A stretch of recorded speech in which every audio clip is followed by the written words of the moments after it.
collapsed, maybe. There you go. Ow. Ow. Ow. Anyway, we're live. Oh, yeah. Welcome to session 20, everybody. Wow, you survived that this long. So, Scree, you're the only person here that started from the beginning. How you feel? Quick interview. Quick interview. Yeah. Okay. I got one thing to say. I need help. Oh no. Get out of here. Get him out of here. Trust me, we all do. Anyway. Oh, yeah, dude. This week has been a woozy for me, but anyway, that's beside the fucking point. The real Yeah, slowly turning into a Plants vs. Zombie. Shut up. Anyway, without saying too much, I have a simple question that I ask every single fucking week. Are you ready to begin? Are you? Ready? I don't know, are we? I have prepped tea for this moment. Give me a second. Give me a second. There you go. So, in that case, last you all left off, you witnessed a Tarot return, alive, now calling himself a deathless, and of course also, proclaiming that they're gonna hunt down the dragon and then potentially bid for a high chiefdom. You don't really know what that means, but I guess everybody kind of semi-celebrated again, went to bed. You were woken up. Oh, not woken up. You woke up to the sound of meteors and earth shaking, and then you spotted some meteors hitting nearby. Scree and John, you both decided to just not sleep and actually go collect them. You did. John, in the meanwhile, as well, collecting several bunnies that were just kind of docile, as is now pets, companions with a natural 20 of handling. And there were several meteorites. Most of them were basically mainly coal, or I guess carbon meteorites with some diamonds and other jewels sticking inside of them. Two of them were odd.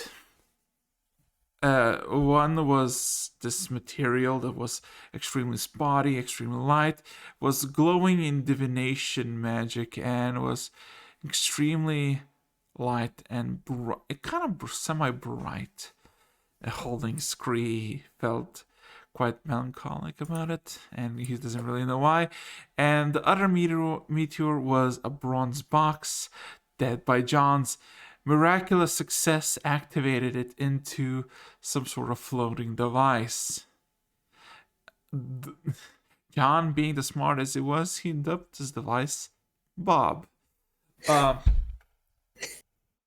Besides what transpired, the next day, after you had your food, Vazat, Tarot's advisor, or I guess sorcerer, or whatever you want to call him, he gave you another task, a simple task of going back to the place you surveyed the first time and essentially be there for a bit to observe and make sure that there's no hostilities nearby, as Tarot announced that the entire clan, the entire village is now going fully uproot itself and move there. That whole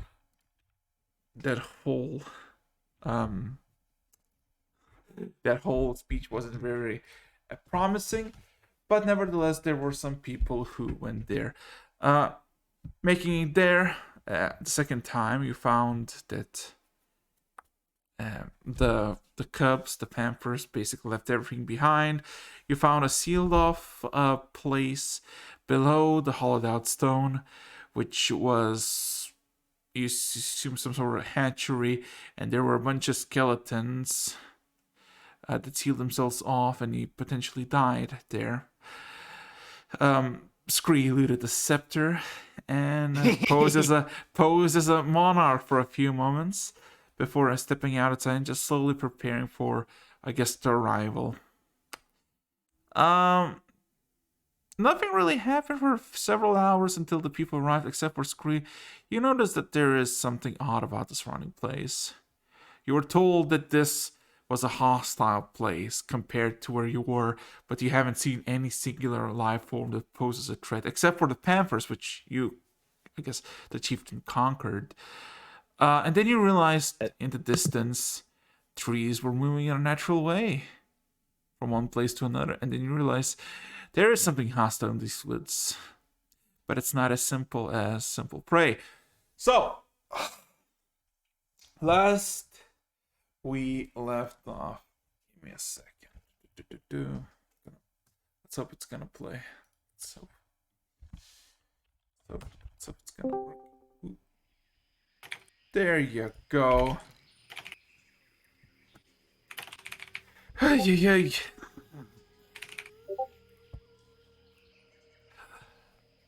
So, to put things quite simply, the first day, the first night, as people were set up, about 30 people arrived through the teleportation of Azot, and some with Tarot on his 2 Panthers.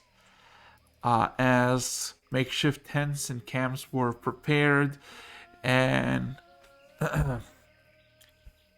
Tarot almost commands everyone to start chopping every single tree they see around and start to make foundations for the place. So,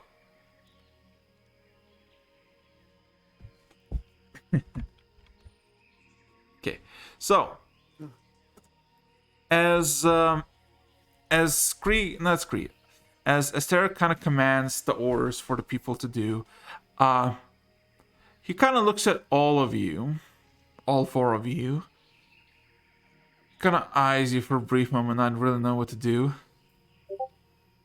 and then looks around at his own people, then looks back at you. I know I promised you gold. There will be gold and glory and power and a lot of other things, but at this very moment, some sort of foundation needs to be done. So I would ask you to work for free in any way you can. Plenty of axes, plenty of shovels. If you're confident with your skills as a hunter, gather some food. Me and Bob can cook. Are you saying this out loud? Yeah, though Bob is dematerialized. Okay. So, there's this almost like a pause. You realize Terradus doesn't really see you. Like, he told you that you are technically honorary members of the tribe, but he doesn't really see you as much yet. And you think that maybe that wall pronunciation was more of a in a spurt type of moment, a confidence booster.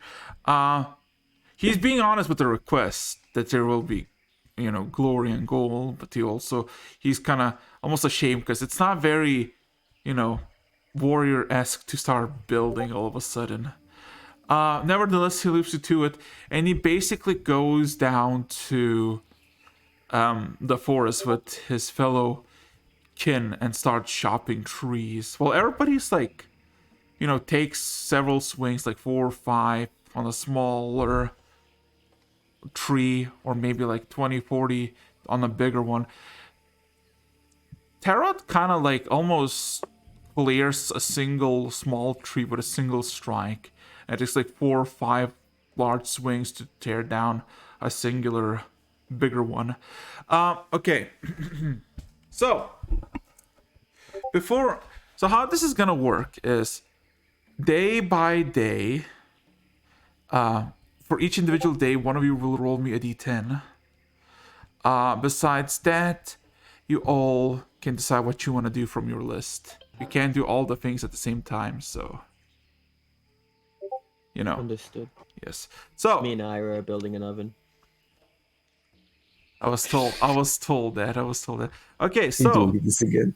for the first day, I would like one of you to roll me a d10. Start from the top, go down. Me. Okay. Ooh, 6. nice. Okay. So for John, you want to build a oven. Fair enough. Scree, what would you like to do? And Hark, of course. Don't just go. What else would you like to do? 3 perception. Okay.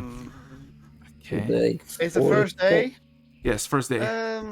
Okay, let me think. Which one? I'm first gonna look around how many people there are. About 40-esque. About 10 females, 30 men. All the men essentially are cutting down the trees and gathering anything useful and bringing them immediately to the vicinity.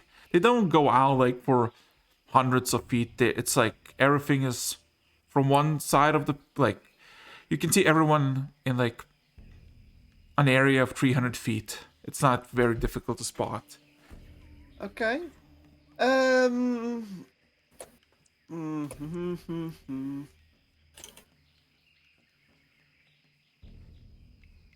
probably gonna look around to see if there's any fresh water nearby.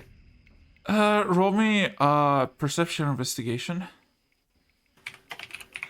Okay. That's, Okay. That's something we So, need. so John, for you, I'm gonna say roll me a strength and an intelligence check with advantage, both of them. Got it. 12. And Domachevsky, you can roll me perception check and roll me d100. That's a Oh. 28. He nailed it. Okay.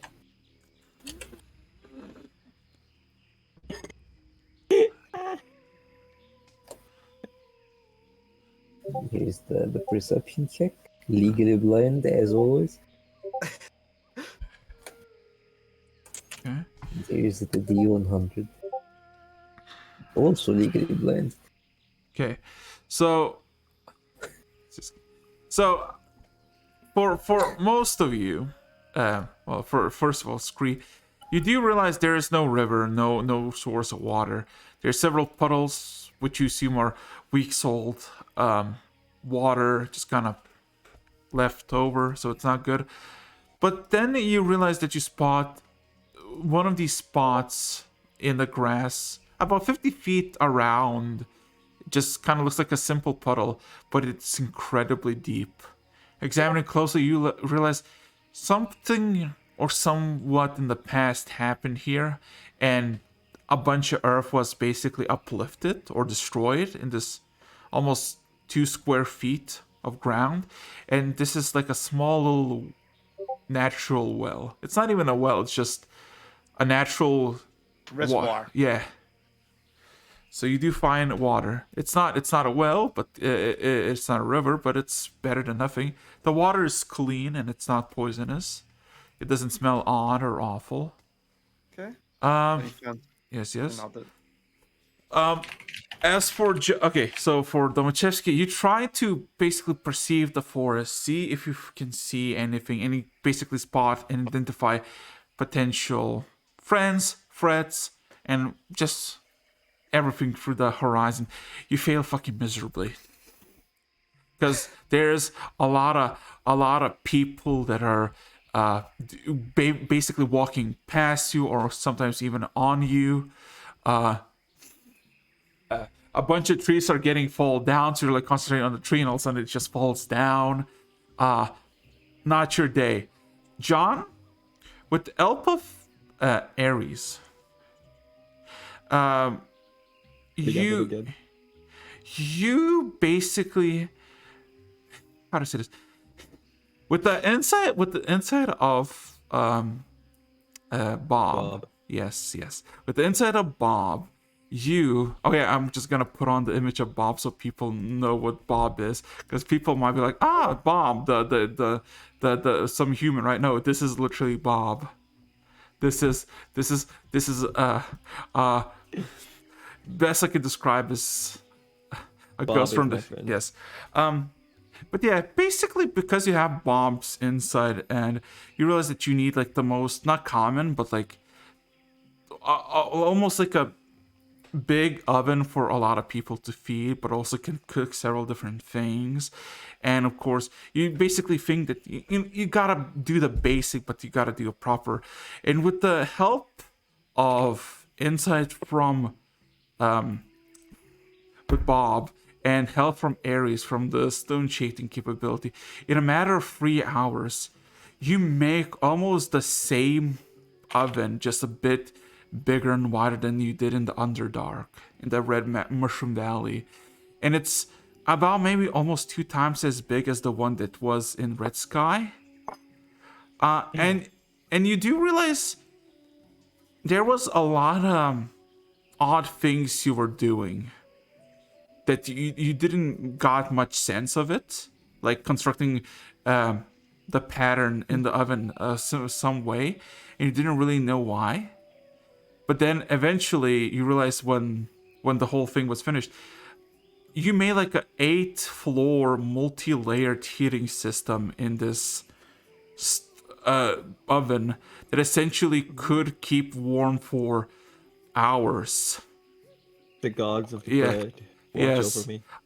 And all that looking by, first not knowing what the fuck you're doing, but not questioning, and all of a sudden, you caught quite a few looks seeing as you make just this giant ass oven in like 3 or so hours.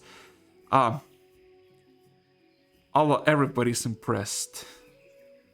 Some very obviously, some not as obvious, but you can see everybody's appreciate the work. And because you did it so well and so quickly, you can do one more thing if you want. The oven is done. Cook. It is time. Bake. Well, here's the thing. You have literally no food supplies except for the brown flour that you have. And the root. And the root. Are you gonna just use water, that, and Yeah. that? Might as well. See what it does. Okay, roll me performance check then. With advantage. Alright. Oh, and a question here. Is this counts as a cooking check so I can use my... Yes. Alright. Yes. Of course. 22. Okay. So Bob would say to you this as you're making the dough. You have about 20 pounds of it, and as Bob overlooks the whole horizon of people working, he kind of gives almost like a query. If you consume all of your ingredients, there might be enough for everyone in the camp for one day. He kind of eyes again. Kind of... John nods his head. And question here, the chief. Can I see him from here? Yeah. He's basically. Can I look into his? Can I look and see what bread does he desire? What bread does he desire? Look into his soul. What bread Passive insight of 24. You look at him, and it takes like a good 10 seconds, and then all of a sudden with your eye just kind of almost like observe specific things about him, and you realize that almost like you get almost like a small history, almost like a recap in your mind what you witnessed. This man doesn't really like floury things. He likes meat. You assume bread is not his preferred food, but if it has to be bread, might as well be something with, meat. Conjure baked goods. This comes. Man, this is the day I wish they brought blood. This is the perfect time for black cake.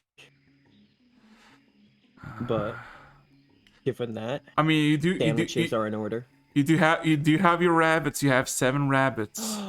This is true. A must telltale be game done? decision. Rabbit farm begins. Wait, I mean, What must be done must be done. How many rabbits do I need to kill? I would say you don't need to roll because you have Bob, and he would say to feed everyone with the bread. Probably 2. So out of 7, 2 would need to go. So you could use its food and blood. I leave the others with our friendly druid Ira Oh, and take the 2 back behind this oven. oh no. Take the rabbits behind the oven. Yeah, it takes a bit. It takes like so to fast forward the day. The whole entire day was literally nothing of interest. A lot of clearing of woods. About 200 or so trees have been cleared out, like fully with the stumps and all. They've been amassed in these stockpiles, and yeah, I mean the progressive work was pretty good, and because John used his own supplies to basically feed everyone. It's good. It's good. Okay, so tonight passes without a problem. All of you sleep, and all goes well. I'll not people roll me another d10 and decide what you want to do. Well, I also informed the tribe of where I found the well or the reservoir. Yes. So that's obvious. Yes, you do find water supply, so everybody here has now a fresh water supply. And by the end of the day, there is like not a like a well, but there is like a small place surrounded by smaller branches or logs, and there's like a bucket. So any so roll me a d10 for the second day. Who's And next? Let's see what we... Okay. It's me, then you. Okay. I'm last because of my bad luck. God is telling you something. okay, so 7. Lucky 7. I'm gonna roll a 1 and the entire thing Some- is gonna collapse.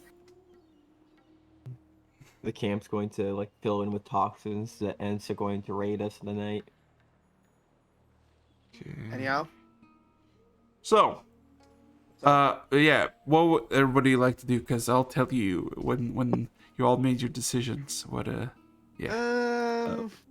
considering Screen now has their water supply, so that's the most important things of the list. They can now get us good water. He's gonna look a place for inside the mountain to make her little warlock den. Shelter. Are you gonna look inside the what's it called? Inside the actual rock, not the rock, the mountain, or somewhere Yeah. around? Oh, okay, Inside the mountain. okay, inside the mountain. Like she would like the throne room, but it's probably gonna be a Tarok's area. Let's be real. So the first individual you come across while going to look around for your place, because there were several rooms sealed off. Well, not sealed off, but several corridors that were 30 by 30, and of course there was the bigger one that was like a feasting hall that was also sealed off. You find Vazot there, kind of observing, eyeing the carvings on the walls and writing them down. He notices you, acknowledges you, and asks, "How can I help?" You know what? First, I'm gonna check the carvings and read them. You can roll me investigation and then intelligence. He can Investi- automatically read them. Remember Oh yes, the warlock shit. yes. I'm sorry. Good. Thank you All for. good. Yeah, I was about to say. Does it?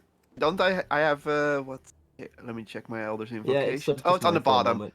Yeah, Eyes of the To Roomkeeper. the bu- Oh, wait, no. You know what? Still, roll me an intelligence, because while there is a writing, there's also caricatures. Like like in these carambles, there's like a bunch of like these. Oh, yeah, hieroglyphs and that kind of thing. hieroglyphs. So it's Yeah, not at that point, it's not a language, but it's a It drawing, and I still need to discern that. no, Yeah. no. There Yes, there is like there is some speculative. scripture underneath it, but there's like the 17. yes.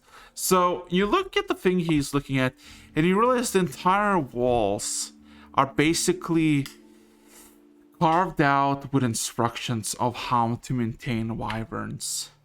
From how to acquire eggs to how to properly preserve fertilized eggs until they are hatched, how to deal with the younglings, how to train them, and at this section of the wall, it's basically how to treat the eggs when you capture them. What do you do with them? But yeah, basically this whole wall, except for the big feast wall, is basically covered with these instructions, if you will.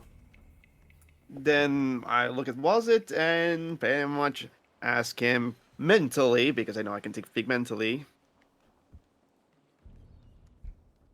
What did you wish to discern from these writings?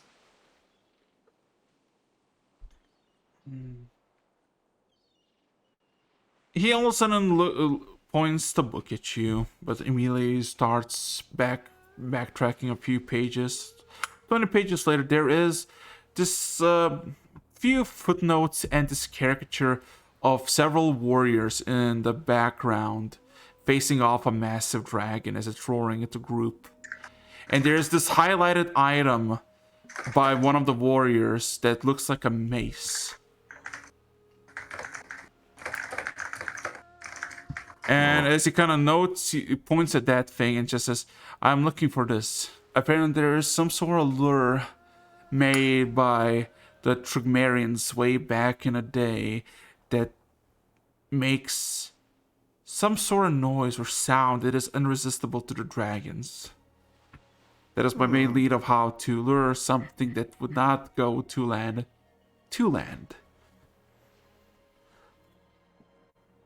I hope he kind of gives us a notion around that these walls would give me some insight, maybe some answers, or some particular location.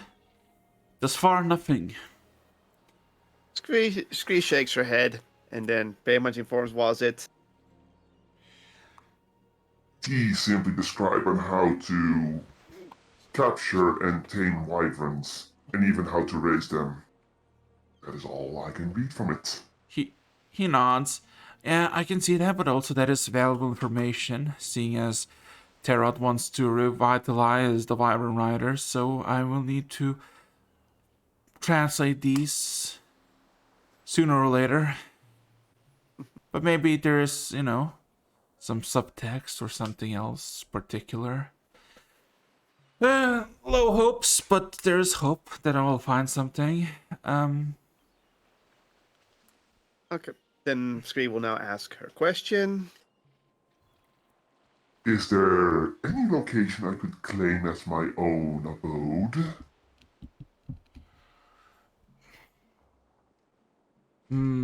It kind of looks at the rooms. Well, these all rooms are designated for some aspect of the hatchery. Feeding, drinking, heating, or the like. So not here.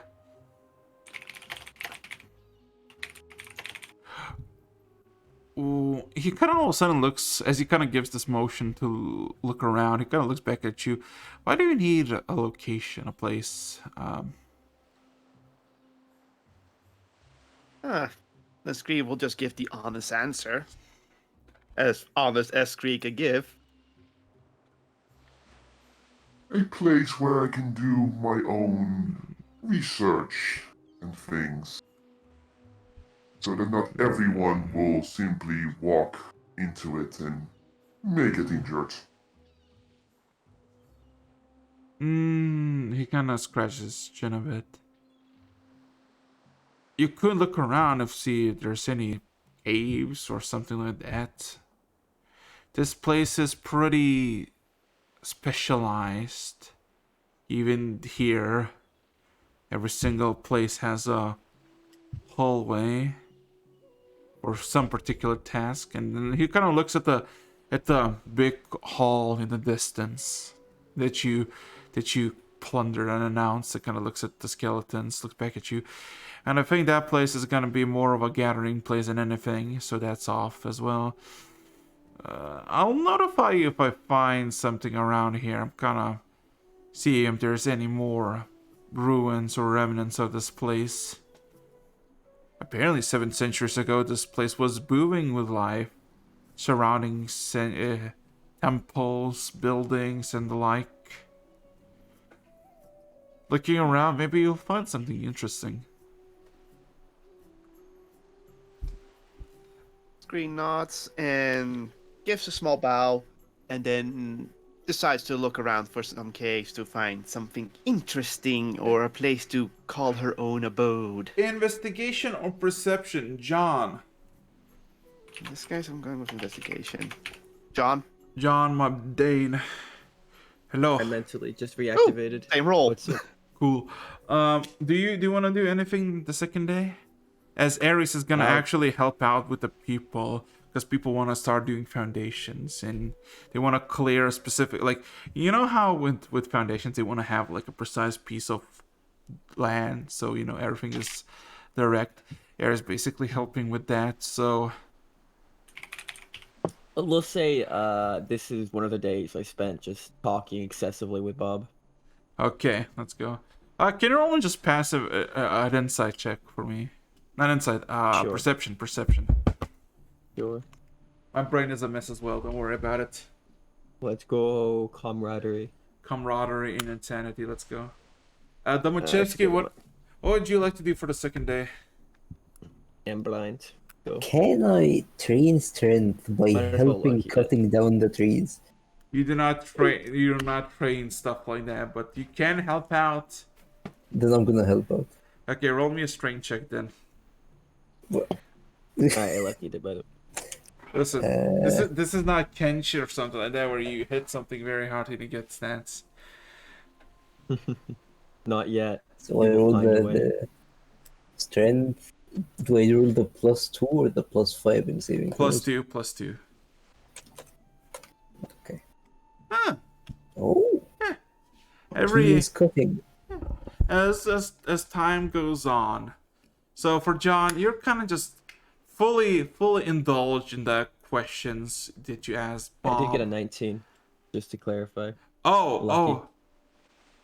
Wait, you rolled a 7 before. Yes, I used lucky. Oh, fair enough. Give me a second. So,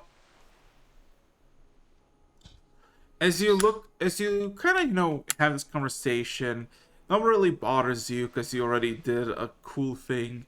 There's about 40 people, mainly still creating logs, and Terrace is kind of pointing out where stuff will be or do, and Voss is kind of helping out.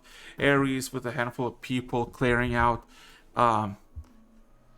like sections of grass and making it muddy, and then Ares starts to manifest stone in it, making these sturdy foundations.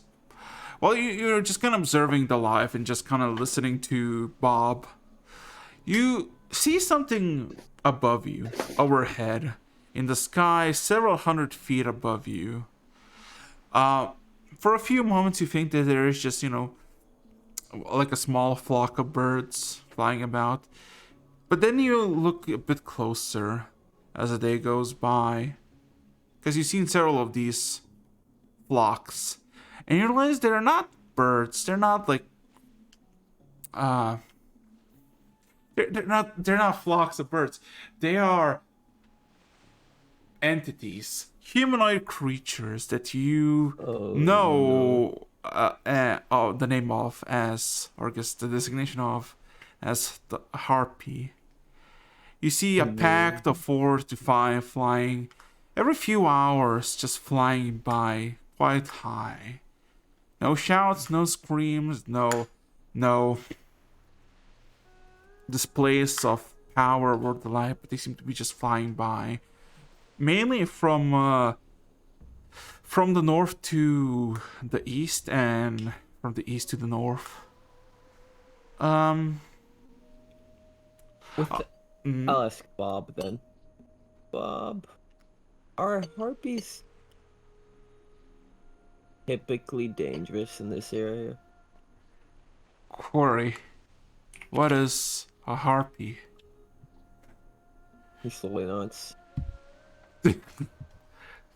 Right. I'm just gonna let the chieftain know and Okay. get back to my conversation. Okay. Okay, so the cheetahs are far.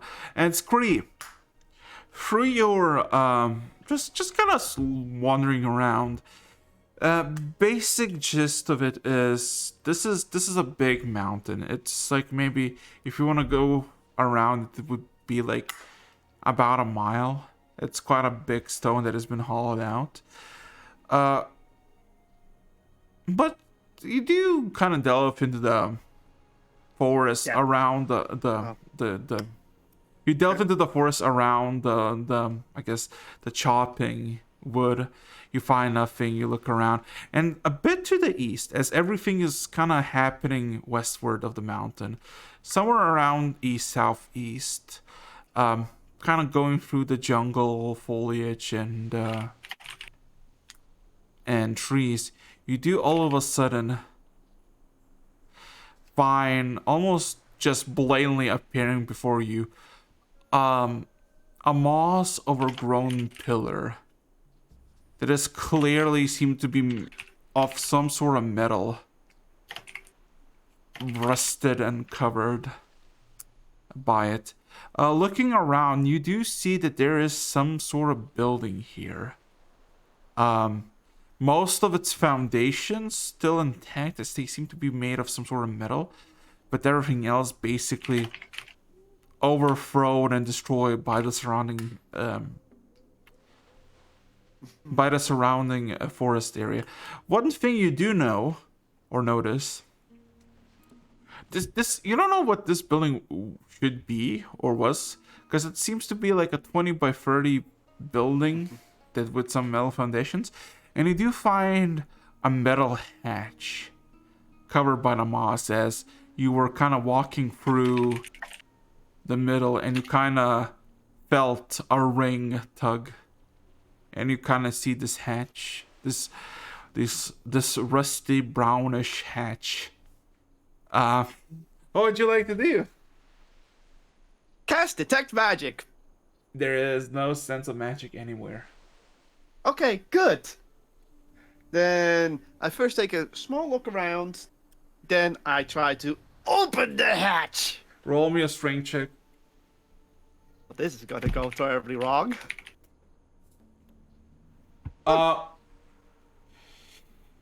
So as you kind of grab it and start to pull it, all of a sudden there is this immense sound of grinding and metal.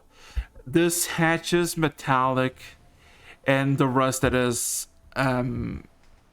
befell upon it basically makes this hatch kind of sealed tight, as the rust is not giving in to your pulls. So you, as much as you try to pull it or tug it up, it doesn't budge, except for a few, less than an inch of just grinding at the very beginning. Okay. Well, if one way doesn't work, I take some distance and I shoot it with an Eldritch Blast. You know what? Just roll. How much would you shoot it? Because when you shoot it the first time, there's no need to roll to hit because it's just the floor. You shoot it, and the impact of the area, which is about like 1 square feet around it, just all of a sudden just flakes off all the rust and reveals like this sturdy iron metal. It doesn't seem to done a lot of damage to it, but you do realize that if you take your time and just, you could probably break it apart using just Eldritch Blasts. I shoot one more just in case.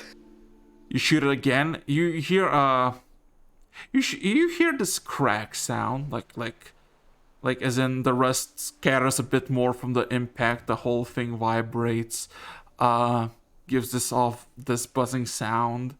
There is like scorch marks where you hit it, and most of the rest of the hatch is gone by this point.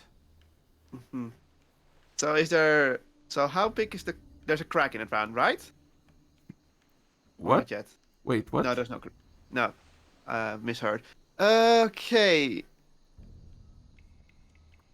I'll try to open it one more time now that it's a bit banged up. Yeah, roll me a strength check. Oh, okay. So, as for a brief moment, you think to yourself, you know, you got basically 80% on the surface, the rest off, and you pick it up again and you try to tug it. You are met with the same sound of like just an inch, almost an inch pulls up, and it's kind of stuck. And for a brief moment, you kind of push it on and think this is not gonna work.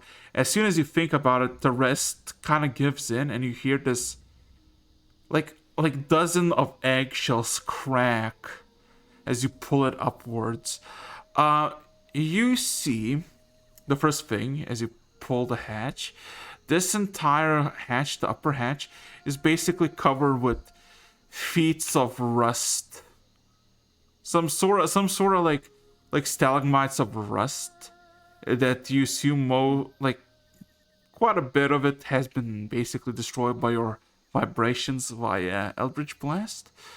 But yeah, the hatch is open. Looking down, you smell first thing you smell is not rot but like stale water, as there is about 20 feet drop, and it seems to be into it seems to be some sort of flooring, maybe stone flooring that is covered in a lot of dirt, a lot of water, about like half a feet of water, and of course all the rest that probably got shaken off by your impact. Peering into it just from the above, there is no ladder or like other ways, so you have to jump down. But looking from what you see with the light from the surrounding trees and the sky, this looks like almost like a storage facility. You see several crates covered in moss, or maybe even what's it called, mold, in the corners of this place. It's about 40 by 40 feet, and you see a door on one of the sides. It seems to be made of iron, and like 2 feet from the ground is covered in rust, but above that it basically almost looks like a pristine steel door. And the thing you notice, that door has a lock, and there is a key in the lock, like left in. Okay, well then I know what I'm gonna do before leaving. Not gonna jump down, but I'm gonna send my familiar in to retrieve the key. Okay, so yeah, it takes you a moment or so. Your familiar grabs the key without a hesitation, and it brings it up to you. The key is made of this like grayish iron metal. It is quite heavy. It's not like super heavy, but it's F4 key. Yes. It is one of those like old school keys that you have like in a shed.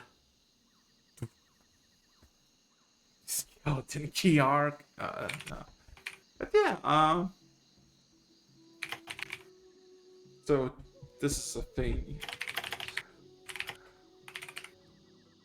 Okay. Yeah. I close the hatch and I decide to go back because I'm probably gonna bring some muscle along. Okay.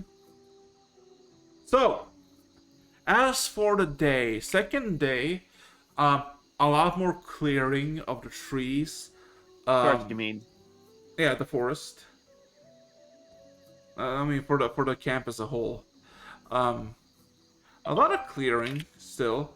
Uh, about 500 trees or so have been cut down, and there are now, with help of Ares, these stone platforms, uh, these foundations placed in shoveled off earth, where apparently building will begin. Um, some people do bring out some game they hunted using spears or bows, and everybody is, well, fed without any problem. John, uh, Yes. you talked to Terrat about the harpies that you witnessed, and as you say that, he looks up at the sky and glares for a few seconds directly into the sun, looks back at you. Where? You look around and you see there is no harpies. They moved. He nods and says, "Do tell if you see them again."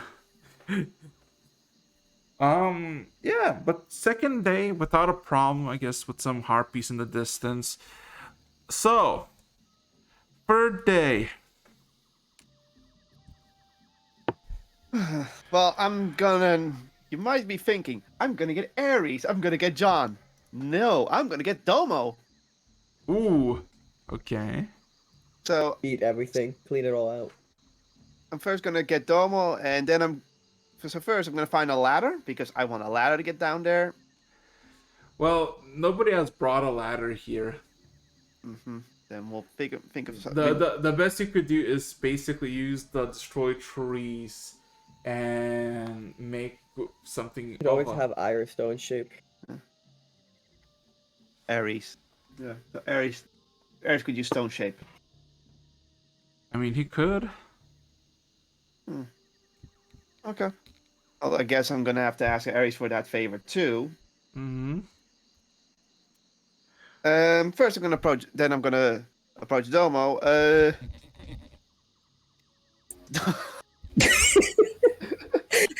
Sorry, that sound made me laugh. Squeaky door. Domo, you see your familiar Kenku buddy approach you. Hey, Scree. Need something?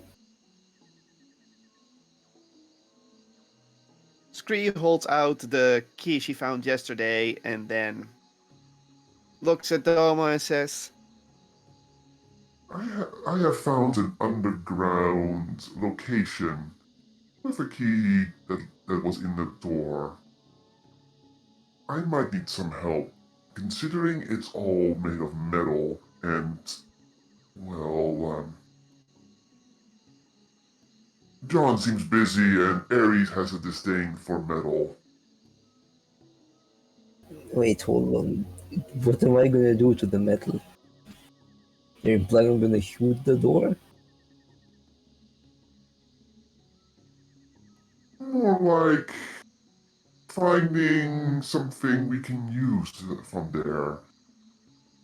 An extra set of hands, or in case of danger, two set of hands to do more than one set of hands. Sure. So, Uh, so you're both of you gonna go investigate the ruins there, right? "Yep." mhm. Okay. John, what about you?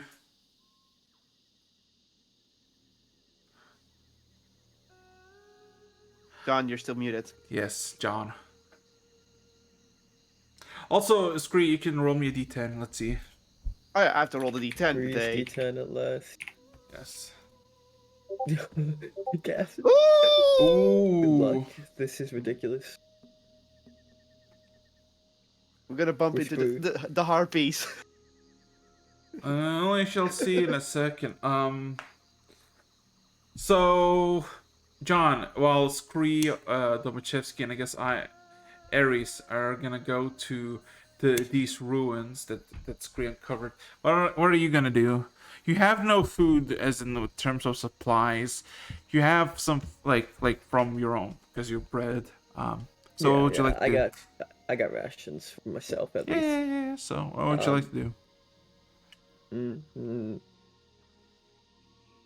So I'm sitting down. I'm talking with Bob. For in the third day as well? Uh, yeah. I'm sorry. I'm debating doing something very stupid. I'll save it for a later day. But yeah, what? Well, you're Wow. by yourself now. I'll be talking with Bob. I say cut down some trees, I guess. Okay. Sure. Just roll me a strength check. Do Sure it. thing. And I'll probably be adding lucky, but Oh we'll yeah, see can you before roll I me a bother. you can roll me a perception check. All right, perception. And I'm Ooh. gonna lucky that because Lucky. days are passing by quickly. Okay. So yeah, you basically chop down more trees. Well, it's not a big. It's not the main priority at the moment, as people are slow but surely making actual foundations of wood to make like the first building. And what seems to be going on is one of the Ares foundations is slowly but surely turning a foundation of a great house. Mainly guided by Vazot, um, who uses his arcane powers to cut slow but surely the trees in half, like as in do a vertical slice precisely in the middle, and telling people to place it in specific places. It's a slow process by them, but it's fine. And as you know, the wood is not very necessary. It is always useful because you are told that you will need a lot more, and this is just the beginning. So about from the mountain from your side, 400 feet in towards west southwest, it's all been cleared out. So there's not this like quite large space, and with a 14, as you're cutting down trees, it's every few minutes you every 10 or so minutes you cut down a tree, then kind of drag it slow but surely back to the camp and do go for another one. Not being hasty because you don't want to just overexert yourself or accidentally befell a tree on yourself or someone else. You do find something odd about like 2 hours in as you've been doing this. In the luscious green thick of the forest, as you're cutting down your maybe seventh or eighth tree, as you almost be felling your eighth tree, with the thud of the axe, you all of a sudden hear a shimmer as if like the whole tree shakes violently. But it's something odd as the shaking continues even though you stopped hitting the tree with an axe like a good 20 seconds, and it's still shaking the same as you hit it moments ago. The shaking stops, and you feel something very uncomfortable, like as in a sudden presence is staring you down. But you see nothing. I asked Bob to take a look at the tree. Bob manifests in front of you and starts eyeing the tree.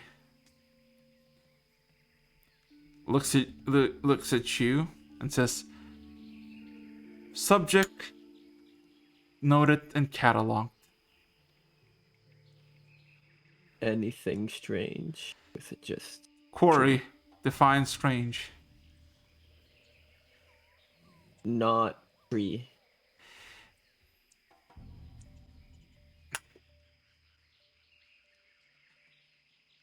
It is a tree, but it's not, as you say, a normal tree. It is an entity of the Fae. Can it hear us?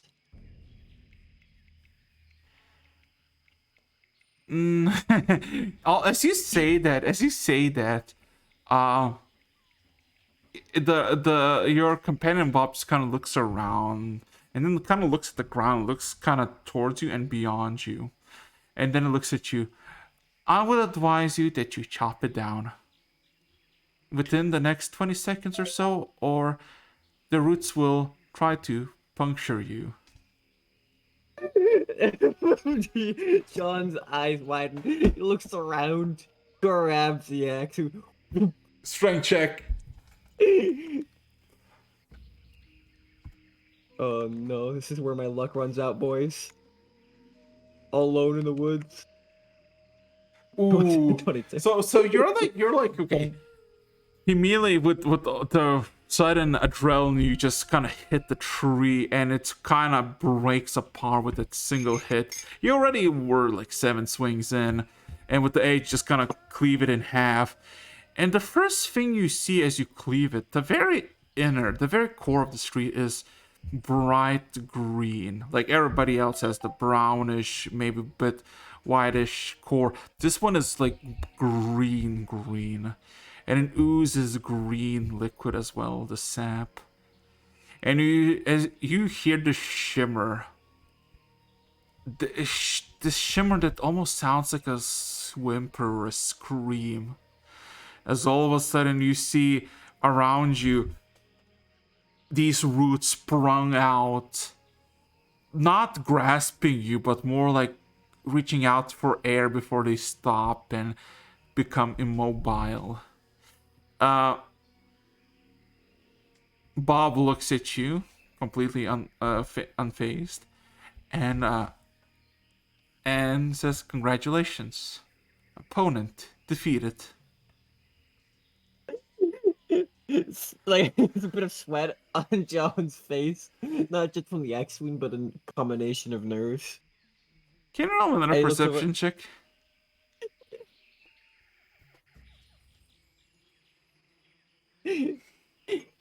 Alright. Yeah. You're like listening to Bob. The tree has The been wise cut. words of Bob's. Yes. So I guess you continue cutting your tree. Actually, no. I want to ask him what that thing is. The thing in the center. The core.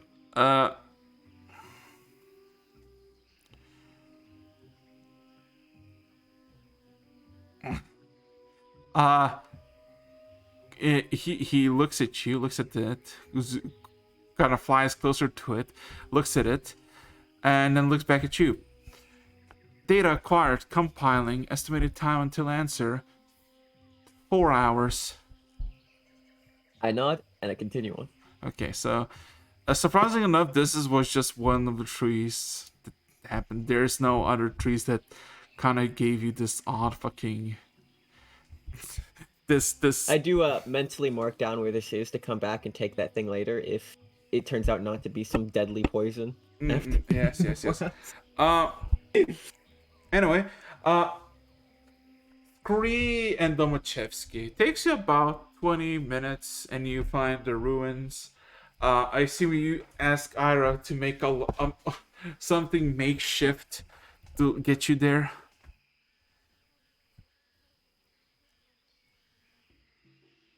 Pretty much. So let's see, what does he have? Oh.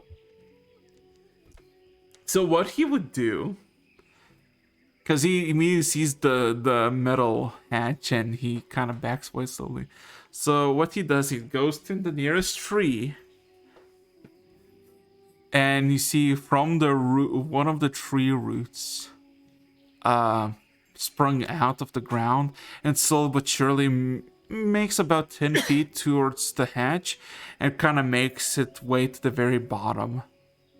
It sprouts small side branches, and you basically have this makeshift ladder that is just a tree root that goes down, but the hatch now fully doesn't close anymore.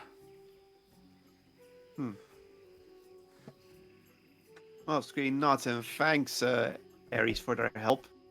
And yeah, then Screen will use the ladder to go down and just and pretty much Ira or Ares can now will probably leave because of the metal. Yeah, he would say goodbye and then walks away. Goodbye, good luck. Goodbye, good luck. Don't die. Don't. And Domo, do you follow? Yes, I'm following you. So yeah, as before, the room is 40 by 40. It smells of stale water and earth. There's nothing on the ground except for this mud and about half foot of water. And there's in total 5 crates that are covered in moss and or mold in the corners of this room, and there is a single metallic door that you have the key for.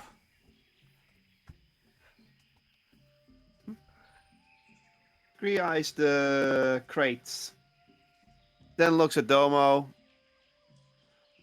And then pretty much asks, What do you think is inside these?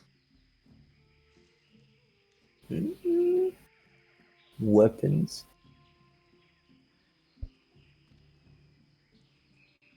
Shall we go check it then? Sure, but be careful. Screen nods So- and Like, this place must have been protected for a reason. You go, I guess you go for the crates, right? yeah. So Yes. all of those crates are empty except for one. The one that was basically at the very bottom, away from the most, tucked away. As you kind of move it, every other crate was like easily movable because it's empty, so it's like 30 pounds top, so you can easily move it. The other doesn't even budge. And when you shake it or try to shake it, it sounds like it's full to the core with something metallic. Opening up the chest, which on the top, with just pretty simple, just breaking it open, you find it has some sort of interesting construct that you don't really know. It seems to be having metal rods in it, and these like puncture rods, like metallic sticks. And kind of examining, you realize you have these two-part lances, where one part is basically the just the metallic rod with a handle that is just metal. I say made of also additional metal, and the other part is this piercing part with additional length of a metal, and there is this, what's it called? Not a like a screw in. What's it A called? bolt? Yeah, it's not a bolt. It's like a, you know, when you have two pieces of rod and one part has like you can screw in the other part from one side to another. Yeah, what's it called? Oh, Yeah. that, yeah. Yeah, so you see they have these, and as you kind of make one, you realize you have yourself a lance that is about 10 feet long, made of metal, quite heavy for you. But you assume somebody would use this for, puncturing or throwing something. And as you look at this crate, it's full of it, and you can't really look at the very bottom, but you assume there's about 30 of them, 35 maybe. Interesting. Oh, it's great. She's doing a little smirk, scratching her beak, and then looks at Domo. I look It was over at the indeed. tree. It was indeed weapons. Not something I would use, but Hey, useful nonetheless. I mean, we can sell we can sell these on the surface.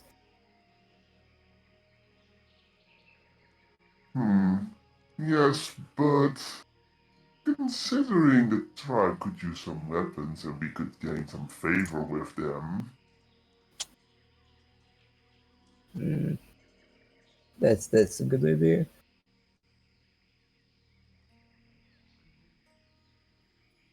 So, what alright. about the big door? You have the key for that, correct? Scree grins and holds up the key, then heads towards the door. But I stand slightly behind with my gun ready.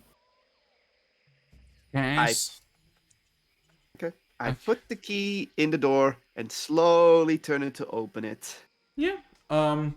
As you twist the key, there is this almost like force kind of stopping you, and you think maybe there's something else, and then you fully twist it, and there's this massive thud as some metallic mechanism uh, clicks inside of these doors. And all of a sudden, these shut tight doors slightly open up. Oh, then I open the door fully and we peek inside. You peek inside into darkness. There's nothing. What you see in front of you, it seems to be a stone, like a fully built stone corridor that leads somewhere.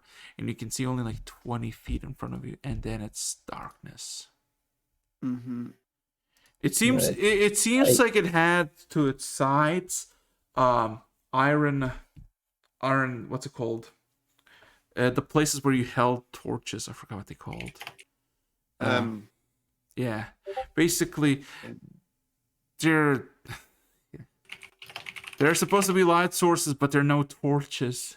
Everything seems to be odd and abandoned. Can both of you roll me a perception check as I'm gonna change the music? Swear to God, me and my perception, I'm gonna be legally blind. Come on, you can do better than 11. Oh You my- cannot do better than 11! Oh yeah. Okay. And you're the one with dark vision. Okay, so Scree, give me a second. See, my site has two moves. It's either a 5 or a 17. There is no in between. So, Scree. As you open up the door moves effortlessly. The rust at the very bottom did not affect you at all. Moving this door. There is this cold, sharp wind that greets you on the other side, blowing quite heavily for a few seconds, and then everything calms down. How would you like to proceed? Well, you said there were places to hang torches, right? Yes. But there are no... No torches. No. No torches. Yeah. Let me check my inventory real quick. I guess I can take the lead. That's a brazier, so that I can't hold it out the whole time because I won't be seeing what I'm doing.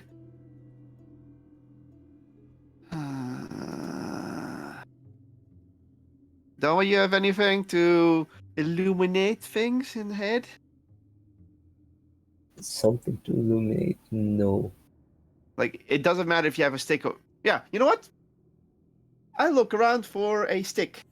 Yeah, Or you a can big branch. you can find the sticks, branches, or you can just take a chunk of wood that you got Yeah. from one of the broken crates. Yeah, you can easily. Okay. Then I use prestidigitation to light it, and use a torch in front of me. And I hold it up, and then I notice, oh yeah, I'm a bit short. I hand it to Domo, who probably can hold up higher. I hold it up high. And then I motioned that we should explore deeper. Alright, I take the lead. And I follow right behind. Takes you about a minute of just walking. Until all of a sudden, the corridor ends. And what you're greeted before you is what seems to be a cave-in of sorts, as this section of the walkway has been basically destroyed by rubble and stones. But as you look at this, stones and whatnot, to the immediate right of this rubble, inside of it, but not fully in, there is another one of these metal doors. Seemingly almost unfazed by the rubble. You can see screen that there is a key slot in. And by the looks of the door, you think if it opens up, you might kind of go through the rubble, just kind of squeeze in through into the door if the door is open. So Okay, then Do you have a key for this one? well, that's the first thing I'm gonna try. So first I check if the door is locked. the door is in fact locked. Then I use the key from the other door to see if it unlocks it. Same thing of you trying to turn it, maybe a bit hard this time, and then you hear all of a sudden another click as the door swings open wildly, and a few of these stones that were kind of barricaded against this door all of a sudden kind of fall into this hallway that was locked away. You can easily squeeze through into this hallway. Okay. Alright, let's squeeze through. Yeah. We squeeze Enter the through. hallway. What you basically are greeted by is another hallway, but this time the previous one that you were like 15 feet high and about 10 feet long. 15 feet wide and about 10 feet in height. This one is about 10 feet in height and about 20 feet. So it's wider. Yes, it's wider. Shorter and wider. Yes. And you can immediately see to your left and to your right into this hallway, just a few dozen feet ahead. There are doors to the left and to the right. This time, not of metal, but of simple wood. Seem to be very well preserved, but also seem to have locks into them. That's as much as you can see with a torchlight. Oh, shall we then see which doors we can unlock, Domo? Before it's we saying- unlock the doors, Alexis, do Sh- the keyholes go through the door? Can you see through the other side? No, you cannot. And also, the key that you possess is too big for this door. This one requires a lot smaller one. Both on the left and to the right are both locked, and they're well preserved. They don't seem to be suffered any sort of damage except for covering a lot of dust through the centuries, you assume. Alrighty then. Can I fit under or above the doors? Nope, it's very neatly closed. It's airtight. Okay. Yes, it's airtight. Then scream motions to Domo that we should go deeper, a little bit deeper, to see if we find the key there. Thieves toolkit. So, are you gonna continue, right? Yeah. Thieves Okay. toolkit. Oh, thief. You're gonna use your toolkit. You're gonna use thieves. Yes. Roll me, gonna try- roll me a sleight of Okay. hand check. See if you can pick locks. Lock picking. You can Yes. you can roll twice for each door. The first one is gonna be for the Okay. left door. The other is gonna be for the right door. Okay. Nice. Ooh. Okay. Nice. Okay. So for the one on the left, you fidget for minutes, and you kind of get frustrated as you have no clicking sound, no nothing. You don't know if this is broken or it's something awful, like, or you're just bad at it.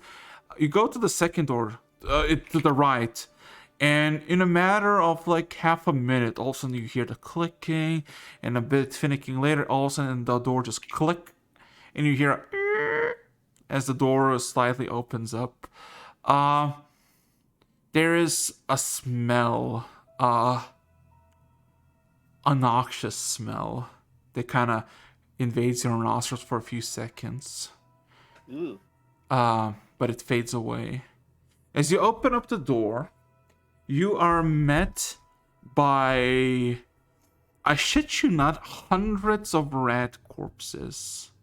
All of them basically skeletons. Looking at this thing, it looks like it's a long open space about 30 feet wide, 40 feet in height, and goes for like 100 feet. And it seems to be some sort of supply storage, as you see boxes and barrels all basically broken down, which you assume by scratches and bites of the rats. You can assume that this was like a food storage of sorts, and the rats had a feast and then eventually starved to death. Grim. If you want to roll Yeah. investigation, you can do it. Oh, why not? Might as well. I doubt there's anything of use, but you never know. Nope. Well, No.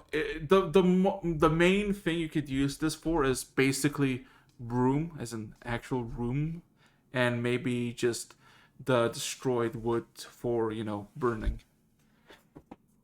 Or maybe Alright, so- yeah, just nothing of value is there except for the scrap wood and the space. But yeah, what would you like to do as you still have a hallway to continue on? Are there more doors? Continuing down the hallway for about half a minute, you found yourself to another set of doors, similar as before, to the left and to the right. Time to pick more doors. 2 sleight of hand checks. First is for the left, second is for the right.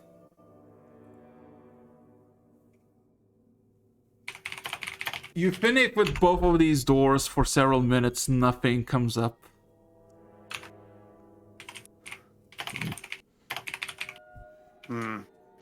Okay, so it still keeps going.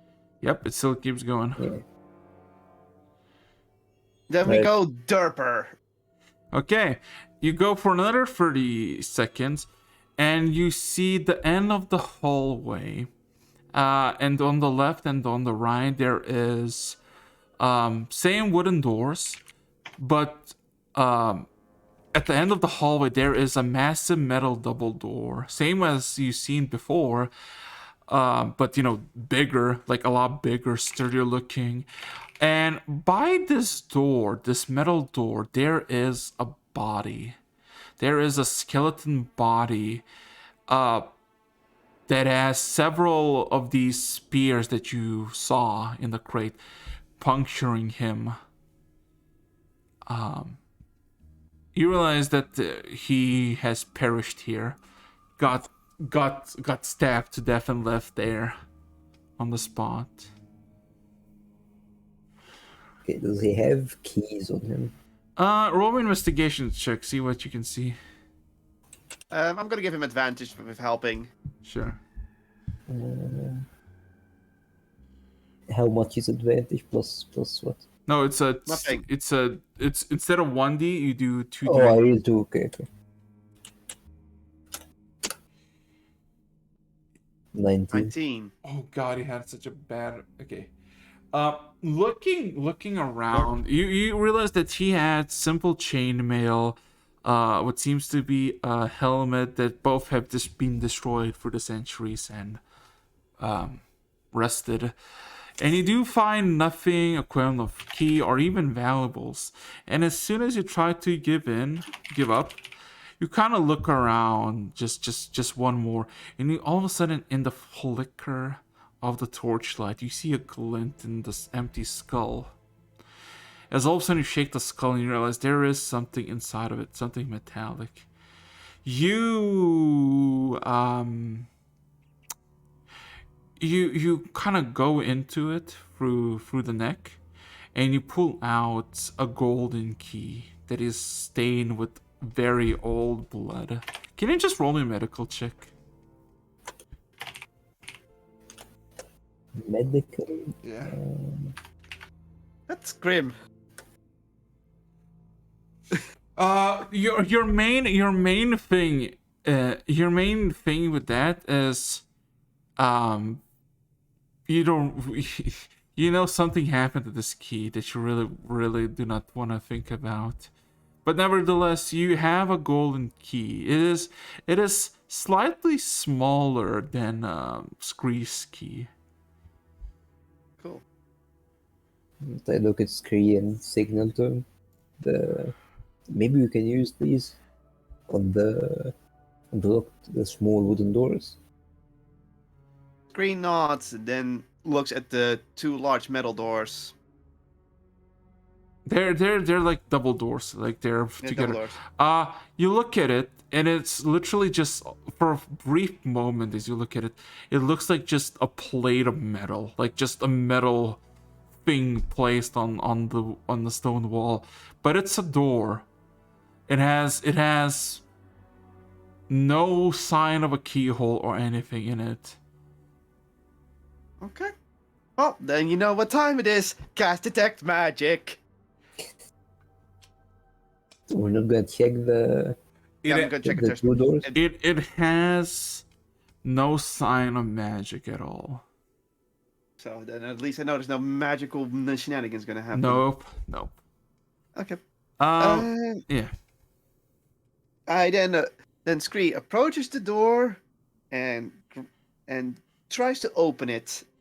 So the one on the left, both of your keys do not have anything on it. Like, they do not. For Scree, it's too big.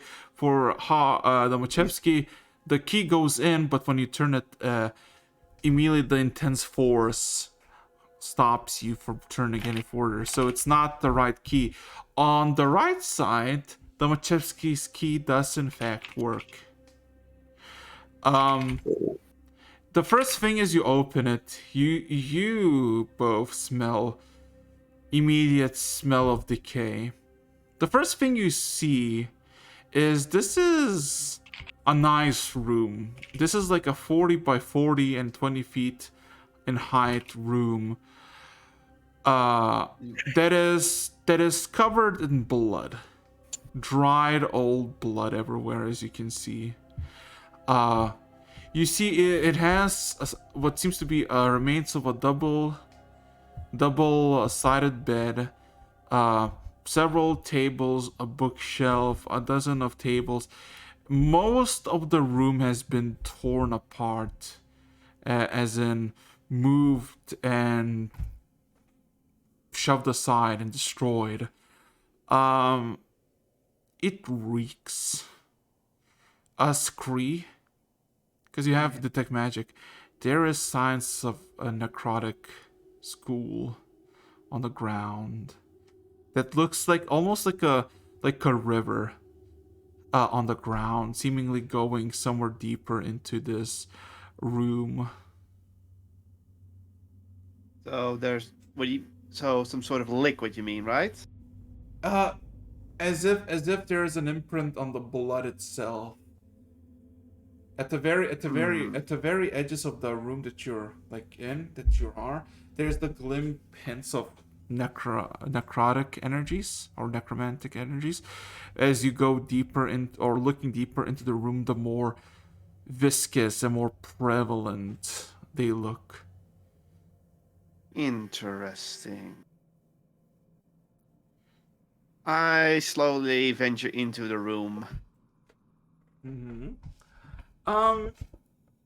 So you can immediately find a source um, of your necrotic energies. As you see, there is a corpse of a woman. And surprisingly enough, she looks quite well preserved. As in, she has skin, flesh, even what seems to be functioning eyes, still prevalent.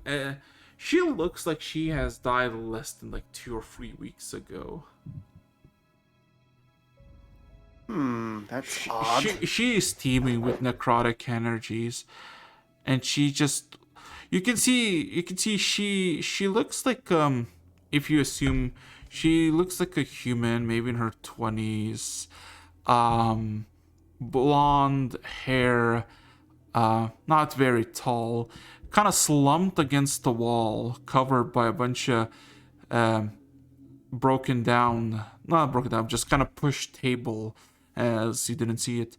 And she seems to be stabbed several times. It seems to be chest. The blood has long dried and is just this black residue. But comparingly to the person outside, who is literally just bones and cobwebs, you have literal, like, this looks fucking fresh compared to that. I motioned Domo to come closer to me. Alright, I come closer. I look at Domo. This one seems to be too fresh to have perished a long time ago. It's recent. But there's another thing.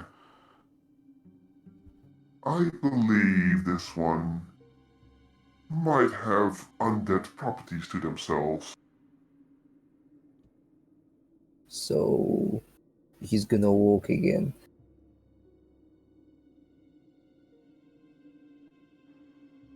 She might not. I have a solution for that. Absorb. You wanna wait? You wanna absorb it? I mean, melt it before it starts moving. Oh, you're telling me this. Approach with caution. See if you can find anything of interest. And then you may absorb as you please. He doesn't give a fuck. Like, only the organic matter is gonna melt. Anything else, equipment, anything is gonna stay. Okay. So only the body is melting. Green nods and just motions you to go ahead. Alright. I begin absorbing the body. Can you roll me a wisdom saving throw? Yeah, that's what I thought. You're gonna get possessed by dude, but screen. Wisdom saving throw, you say? Yeah. Mhm. Yeah. Good job, Domo. As you go towards the creature, Well, the humanoid. yeah, the humanoid female. As you go towards her, about a feet or two, all of a sudden you just kind of look at her, trying to figure out where you want to go, proceed, and then you look at her face, and you all of a sudden see a twitch in her iris, as all of a sudden her eyes lock upon yours, and you freeze on the spot. Scree, you see your gelatinous companion being very, viscous and starting to move in. All of a sudden just stops as almost like a statue. It doesn't seem to be doing anything. Domachevsky, you cannot move, or speak. That's what I.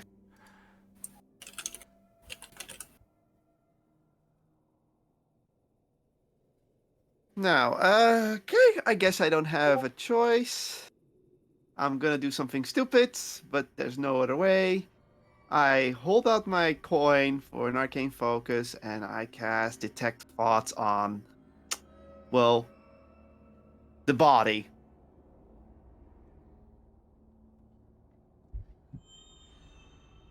You all of a sudden, as you peer into her mind, you feel like you from like a nice clean stone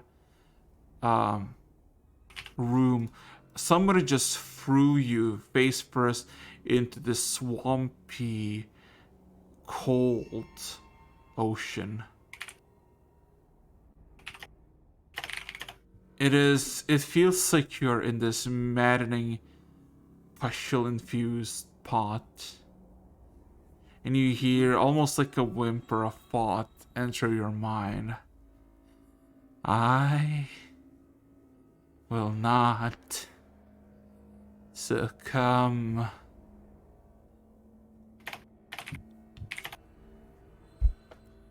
I will not die of betrayal.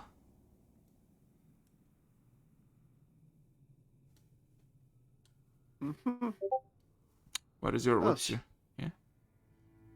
Okay, so that's what I gained from first service level. Mm. Mm. Okay, then I will focus and see if I can peer further into its mind. If it persists, then yeah. Roll me a D100.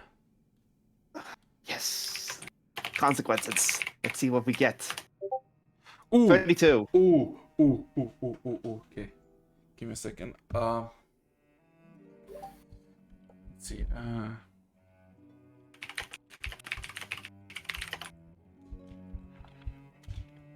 The 132 is back to back. Give me a second. Yeah. That's actually kind of impressive. Give me a second. Why is it not loading? There you go. Let's see. Oh yeah, kind of found it. So, okay. Let's see. Let me find something cool. There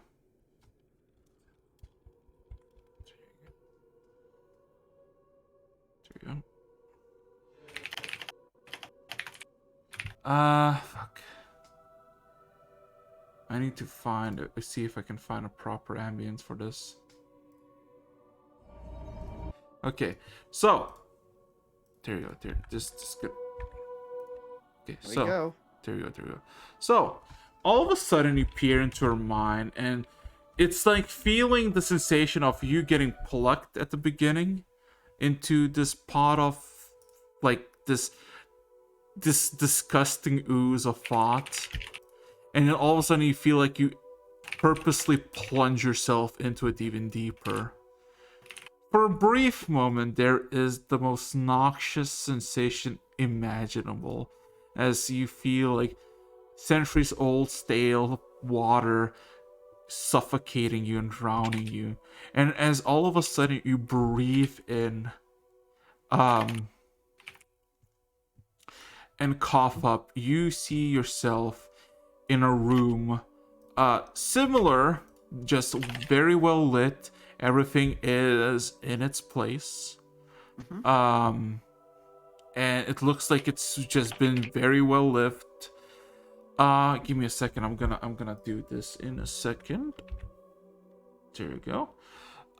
So the first sensation that you try to feel is where you are, because you don't feel yourself. You feel like you're watching or trying to listen to something. Can you roll me a perception check?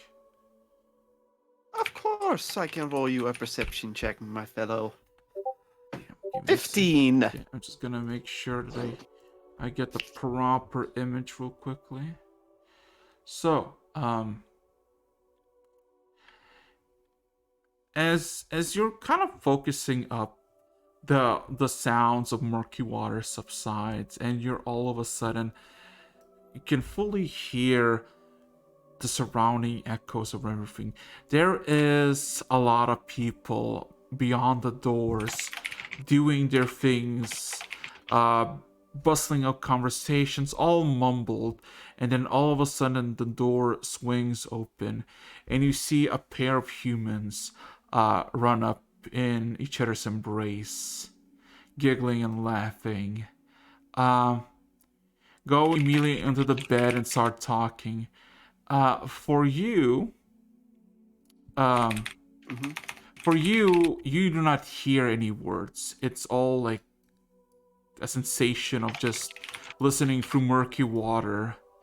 They seem to be pleasant and happy about something, seemingly enjoying each other's company, talking for about good few seconds, and then next to you manifests the same woman that is now on the bed.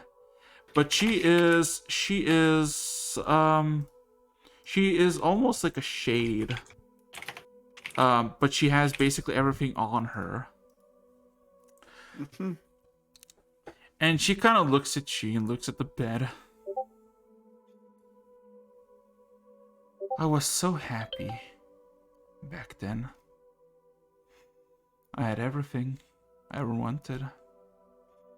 A whole castle for myself and my beloved.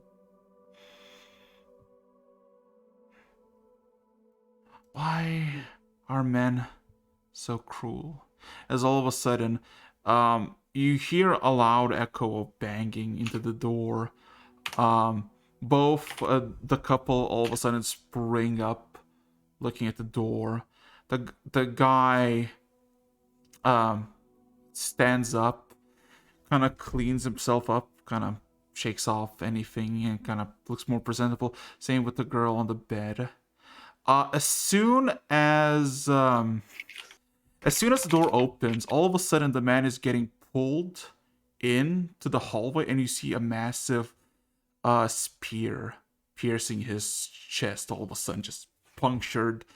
As you see several men drag him into the hallway, and you see several other people, similarly dressed as both of them, run up to the girl. She tries to back away, gets punctured once in the chest with a spear, and several times with a short blade. She gets basically punctured to the wall that she sits or sat where you saw her. All of a sudden, there's a shouting of sorts, and everybody in the room run back to the hallway. And now you just see this girl in front of you, crying, weeping, about 4 to 5 holes in her chest and stomach, bleeding out helplessly. Mhm. I see.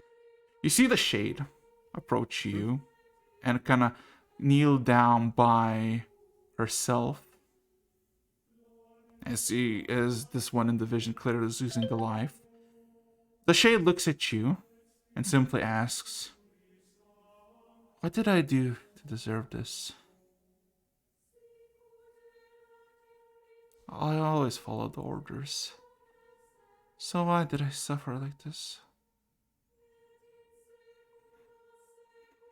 Can Scree respond in any way? You can try. Well, considering this is a mindscape, I'm gonna use Scree's mind voice.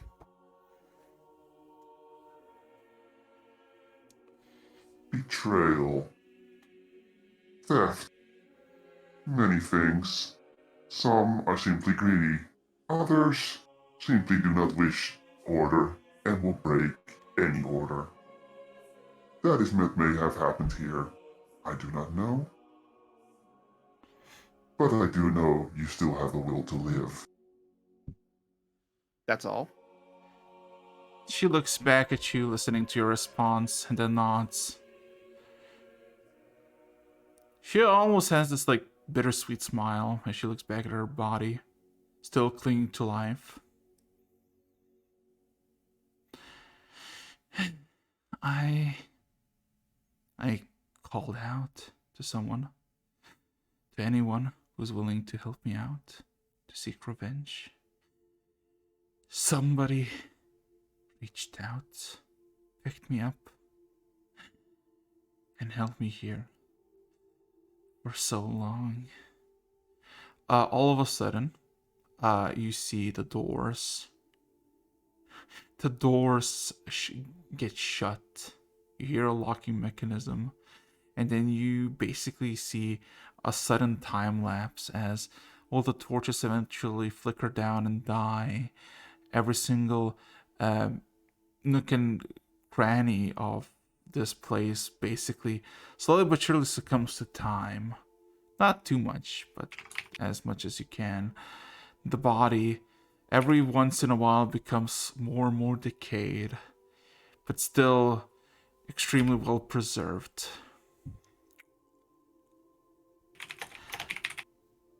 As the Shay kind of looks at you, looks back at the body, and then all of a sudden you blink, and you see you are back to the present time. The Machevsky is next to you, still frozen, and you see this corpse still looking at the Machevsky, and you see the Shade standing beside the corpse, squatting down. I wish to be free. I wish to serve. I need purpose. I need reason. All of a sudden she looks at you. Pick me up. I do not wish to rot here anymore. Until the end of times.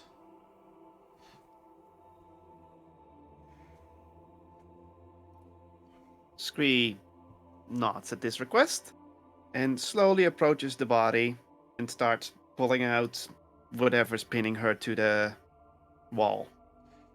As you you realize that she has the full size, like there's not much weight loss from her at all.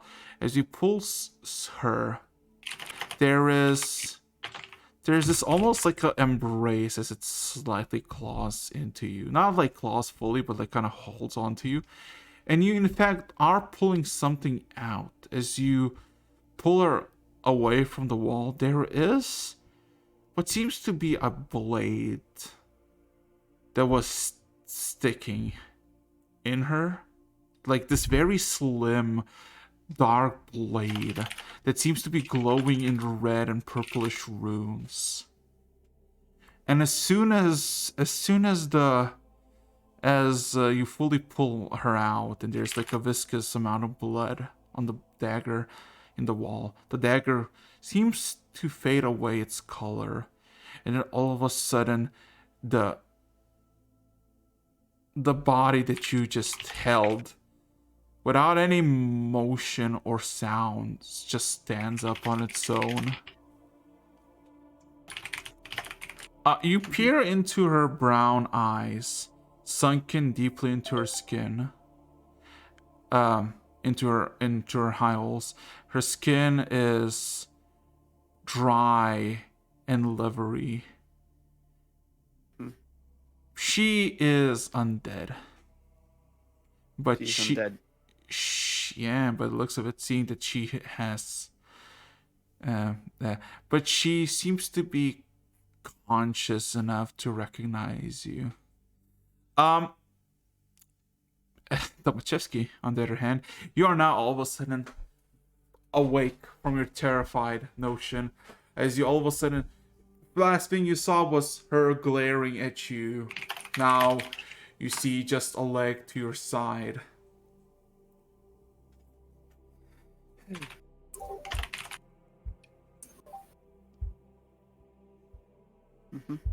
I back off quickly and aim my gun at her. Scree holds up a finger Just towards be back up. Domo. Holds up 2 fingers towards Domo, from like upwards, like hold it. I look at Domo. She is coming with us. She is not hostile. She kind of What do you mean she's not hostile? she grips you, Scree, slightly again, and kind of tugs you by your shoulder and looks at you, and she opens slowly her mouth. And you feel the most horrific smell you could ever imagine hit your nostrils, as she almost whispers to you, "I shall serve you." Scree looks at her, and then gives their name, Scree Wallow, and takes their hand, and shakes it gently. She looks down slowly at your hand, grabs it, shakes it, and just nods.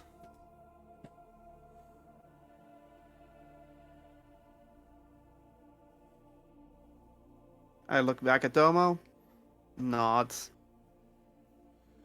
Alright, I put back down my gun. So she's safe? Scree once again nods. And how are you gonna explain this to the others? Well, and then you can see Scree thinking for a moment, then looks at Domo. The leader is deathless. I have one parish. And she's also without death. Once we explain, I think it will work out perfectly.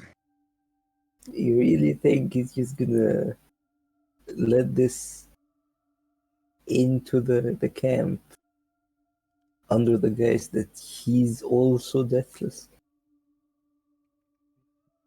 Worth a shot. And you see another grin on Scree's beak. Uh, you can try, but I doubt it will work.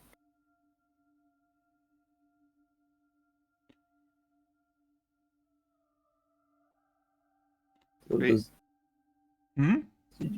do we have more business in here? We're gonna try opening the big door? Scree thinks for a moment, then shakes her head. Let us return. Oh, As you like say about the big door, she kind of looks into the hallway, and then all of a sudden she kind of lets go of your screen, just starts slumbering towards the door. Past you, Domochevsky, into the hallway, and just kind of slams to the ground next to the skeleton.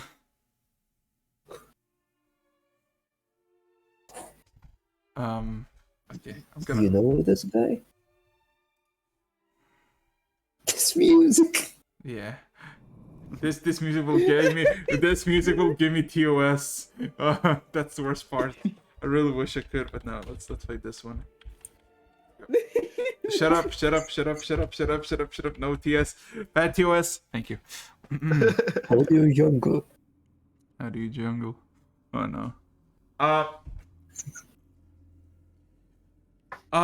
She doesn't seem to respond to your question, Domacheski, but she flumps towards the skeleton, just kind of picks it up and just hugs it. You can see Scree looking at Domo, and just mutters the word, "Loved one." Oh. So Great. only he survived. I see. Scree elbows Domo and just says the word key. Key? I grab the golden key.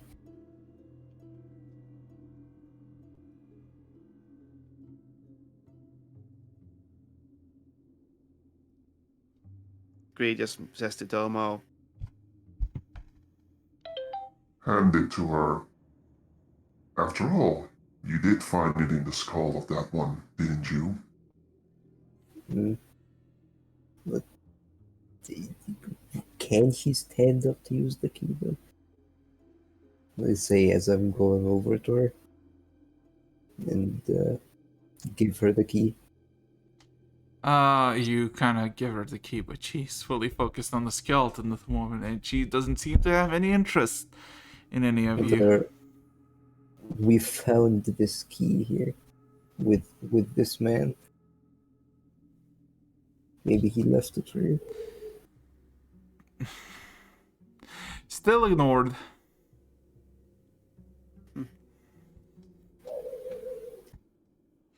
I go back to Scree. It looks like he's not interested in the key. Scree thinks for a moment and then closes their eyes. They take a deep sigh and walks over to the two. I look down. Scree looks down and puts a claw gently on the shoulder of the woman.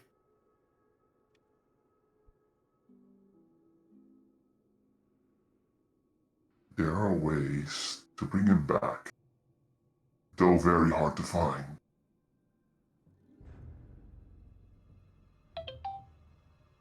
Yeah, we can bring him back. Yeah. Oh, that was towards her, not you, so you didn't hear that. Yeah, okay. Hmm. Well. Well.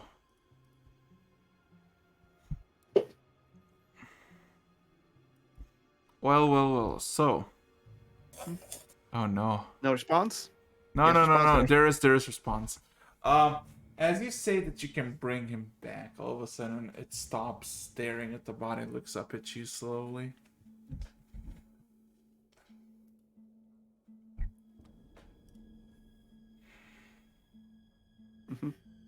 I'll look back and just tell them.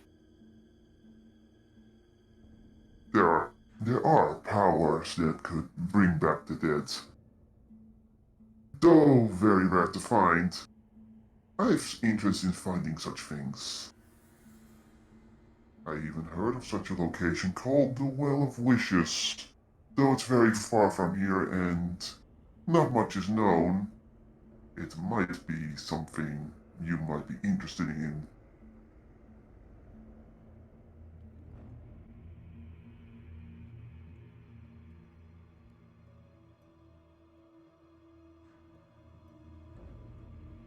Ah.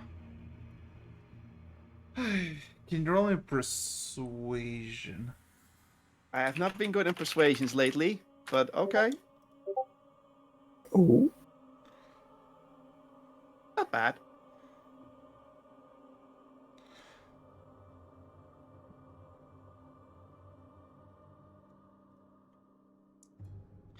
She looks at you, looks at the body. And passive insight, you know this undead knows something. Something that you just referenced.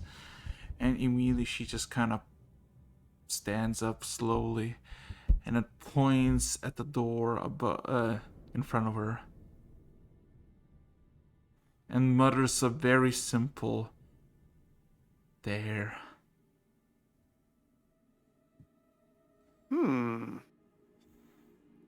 Scree slowly approaches the door that's being pointed at. It's the double metal door with Yeah. no lock.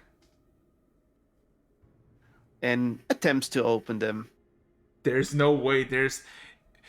If there was not like a small slit at the very middle, you would assume that this whole metal thing is just a wall.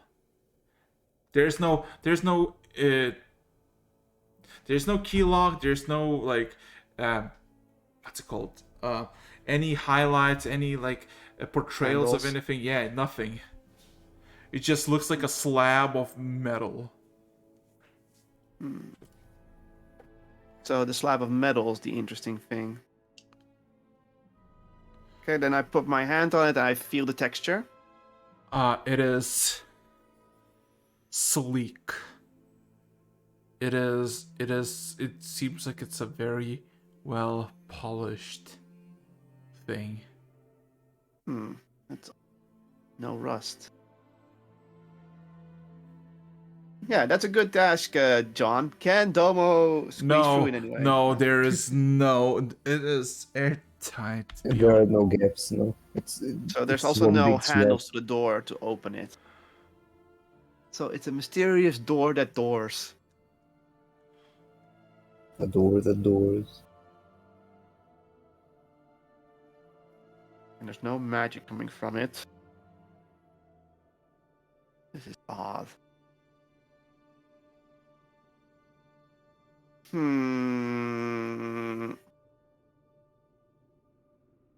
I look back at the woman and motions her to try something with it. Because she knows something. She looks at the door again, looking after you.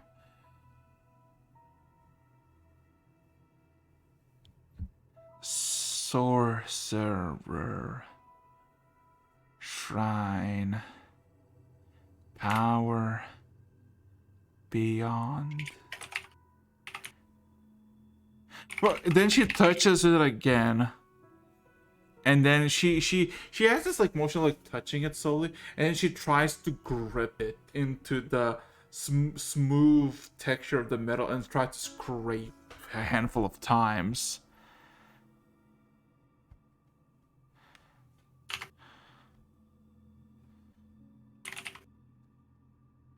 Like seemingly failing at what she's trying to do. Can you roll me an insight check? Naturally. 15. You assume there's some great power beyond this door. And knowing where you are and what it is, you assume there was something here. A cult or maybe something equivalent. And beyond there's something powerful. You don't know what it is or who might have it, but it's something definitely worth investigating. All right then. Perfect. So there's no magic coming from it. There's nothing to do. I cannot see past it, so I don't know where to go. Let me check what I can do.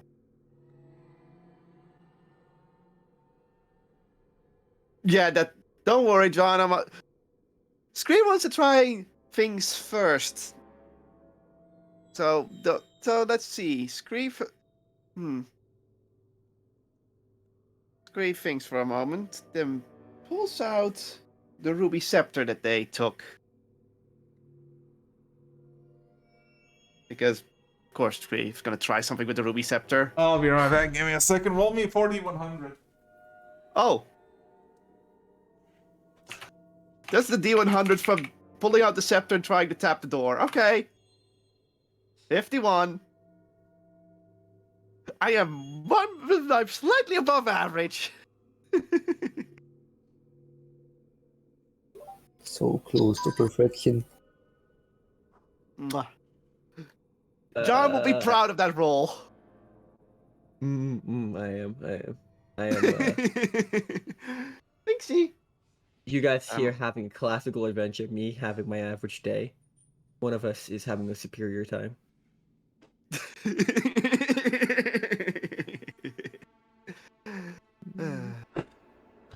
Okay, So I won't lie, it is a bit daunting to be so trapped here for an hour. I'm sorry. 50. I'm slightly above average. So, as you're pulling out the step, all of a sudden the wand just kind of lights up. The jewel lights up a bit, and then all of a sudden you see a small, like a few inches wide mark on the door, bright up in the same color. And as you do that, all of a sudden there are several other similar spaces open up. One is green, one is blue, and one is black. Uh,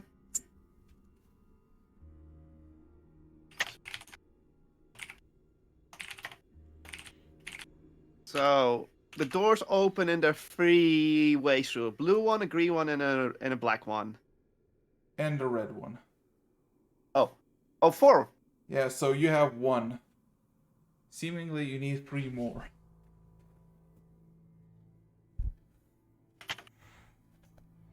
Okay. So we have a red one. Looks at the sapphire ring for a moment. Then puts that on the door. It seems to have no effect. It's not that one. Now you're gonna find like every single thing that has a similar color and just point it out. Mm-hmm. Hmm. So red. So we have red. Don't have blue, You don't have green, or and no, black. we don't have black. Yeah. Screen just things for a moment, then nods. I look back at the woman, and I pretty much say, It appears we only have one of 4 keys. There might be more nearby. and then I look at Domo, and I say to Domo, We only have one of 4. We lack 3 others.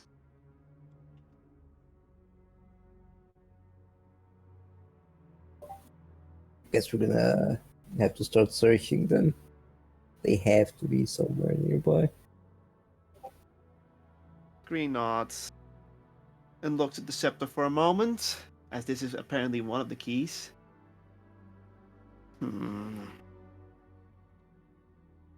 Then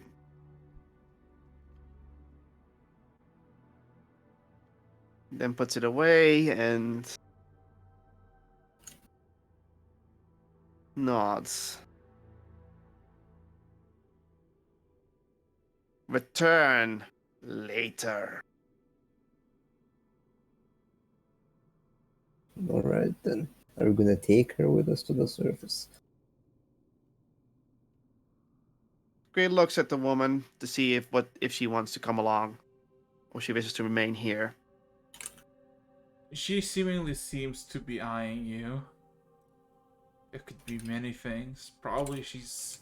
I mean, she said she's gonna serve you, so maybe she's gonna follow you. Scree looks back at Domo. She comes. As in, she comes along. And then motions the Oh yes. motion. So there's 2 more doors on the left, by the way. Like as in, Oh. you know, you went through this hallway. You you went through the right once. You found like a bunch of dead rats and a food thing. Mhm. Then you seen another another set of doors that you didn't manage to unlock any of them, and then the third one where you saw the double doors, the right one where you found your undead companion, and of course the left one that you haven't even tried to opening up. So We could try opening it up with the key. No, it doesn't work there. It doesn't fit. Okay. No, we'll just return later. Because we got some splaining to do. Oh boy, I didn't expect how those 2 weeks can go so fucking. Slow. Yeah. Well, we didn't expect dungeon. Yeah, I mean, you could just open door, find the big room. it's fine. It's fine. Anyway, bread. So you all make your way back, I guess, right? Mhm. Okay, so give me a second. I'm gonna quickly change the music once again. There you go. So, takes you about, like 4 or 5 minutes, mainly squeezing through the side where there was the collapse, and you are back on the surface. Main thing though, on the surface, it is becoming significantly more cloudy. And I guess you all make your way back. So, John Mundane, you're chopping trees. You had your interaction with the odd tree. It's been like 3-4 hours in total, and then all of a sudden you see a familiar duo of Scree and Domochevsky, accompanied by someone else. It looks like a human, but it walks like a very tired and broken, seemingly like almost flinching and almost falling over with each step it takes. Scree.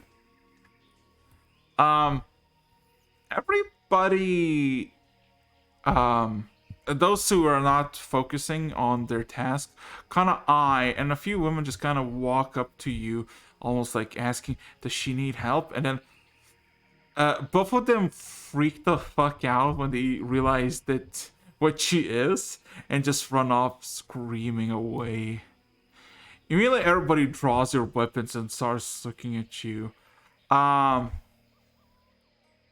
Before almost immediately, from the distance, not like 200 feet away, you see Vaza that was like fully focused on the wood cutting. All of a sudden loses his concentration and stares at all of you. In the blink, he disappears and manifests 10 feet in front of you. Immediately kind of squints down and looks at the person that you brought. Looks at you in this almost like disgust, Scree and Novichevsky. Kind of points at her. What is that? Scree grins and looks at was it. Someone without death. Someone who prevailed and survived somehow in the ruins not far from here.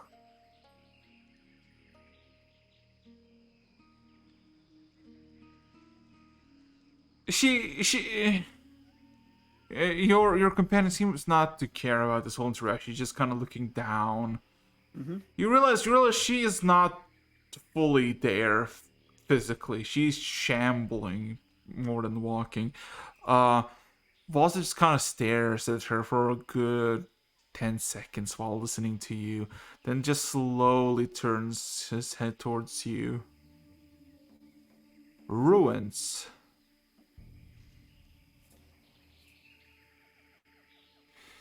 Indeed, an ancient castle, it appears. She lived in it. She said she owned it. And now she swore loyalty to me. Perhaps we need to investigate it more. All of a sudden, almost, ironically enough, not walked up.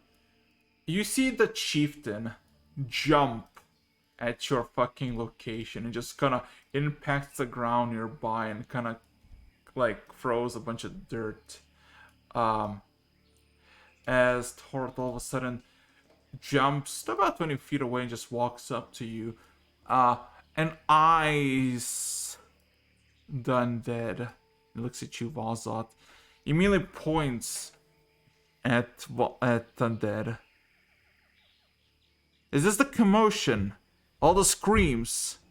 He also looks around. It's just a shambling corpse.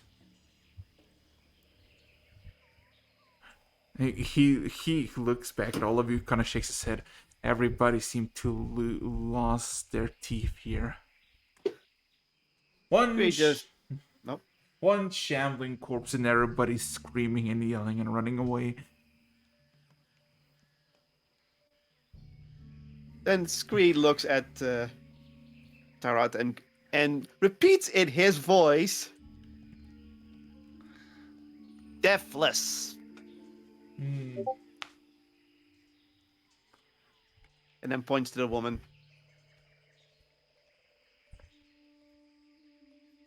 As to show, like, yes, she cannot die.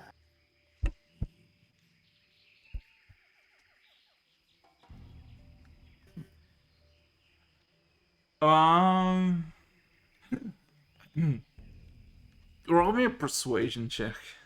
Oh, here we go. Here we go, here we go, here we go.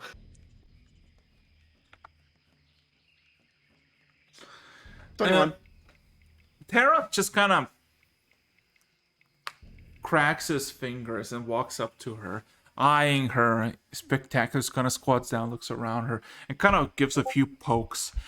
From the pokes themselves, she's kind of stumbling and losing balance. And then looks at you, kind of confused, Scree. I'm not gonna question her judgment, but shambling corpse is shambling corpse. What's good a shambling corpse?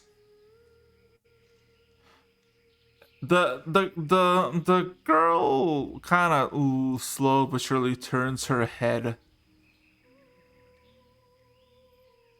and points turns her head towards Terra, then points at you.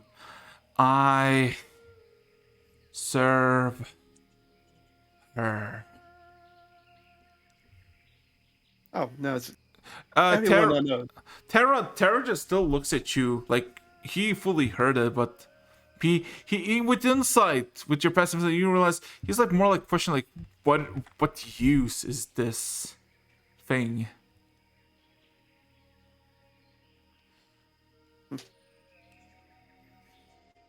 I look back and grin and simply say, "Does not rest. Keep watch, even when sleep."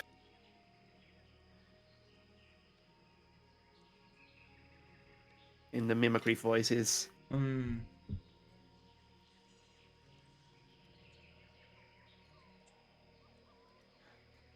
There's a few seconds of pause.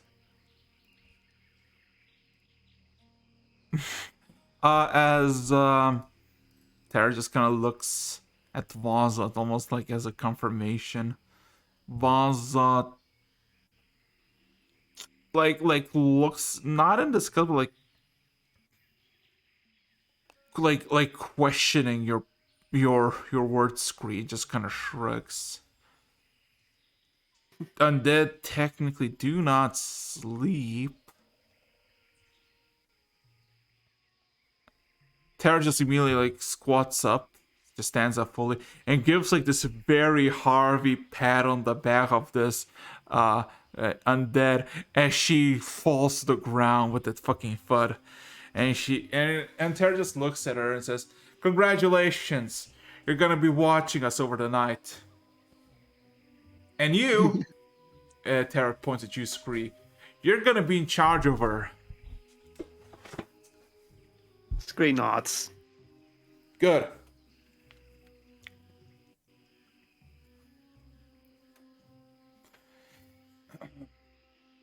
and Tara just fucking walks away. Vazot will look still curiously at this undead, seemingly from a distance, observing and maybe taking mental notes. And it kind of looks at you, Scree. Ruins, you said. Where were those ruins again? Domo, you could also help out here if you want. Hmm? No, I'm just asking if Domo wants to say anything, because otherwise Scree's doing all the talking. I mean, you're the one that found the ruins. I know I did, but maybe Domo wants to fill in, because Domo was also there. Okay. I describe the hallways and say that there are four rooms in there that we're unable to explore. We can go back in there with something to break down the doors. If we have something here we can use for that. There's no need. I can open them if I really need to. It kind of looks immediately over, you, Scree. I heard you. I talked to you today, or technically yesterday, about you needing a place for your thing, for your working projects and whatnot. So I suggest you look around for more of these ruins for me to look at, and I'll see what resides in the rest of these locked doors. If there's nothing of value, then, well, at your place, I do not really need extra room. Scree just nods to this and holds out their claw to, was it? To shake on it. Yeah. He shakes your claw as well. Hey. So, exchanges have been made. You have been browsing. And it's been several hours. So, oh, I fucking forgot. Imagine that it's been like almost 2 hours since you rolled for the third day. Yeah. That's kind of hilarious. Anyway, That was a 9. Hey, we didn't So, expect a fucking dungeon. We expected a room. um,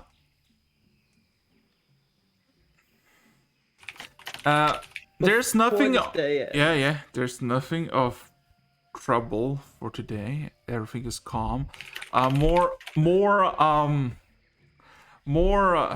building process has been made as Ares helps with more structure building, and has set up a very fucking basic rabbit pen.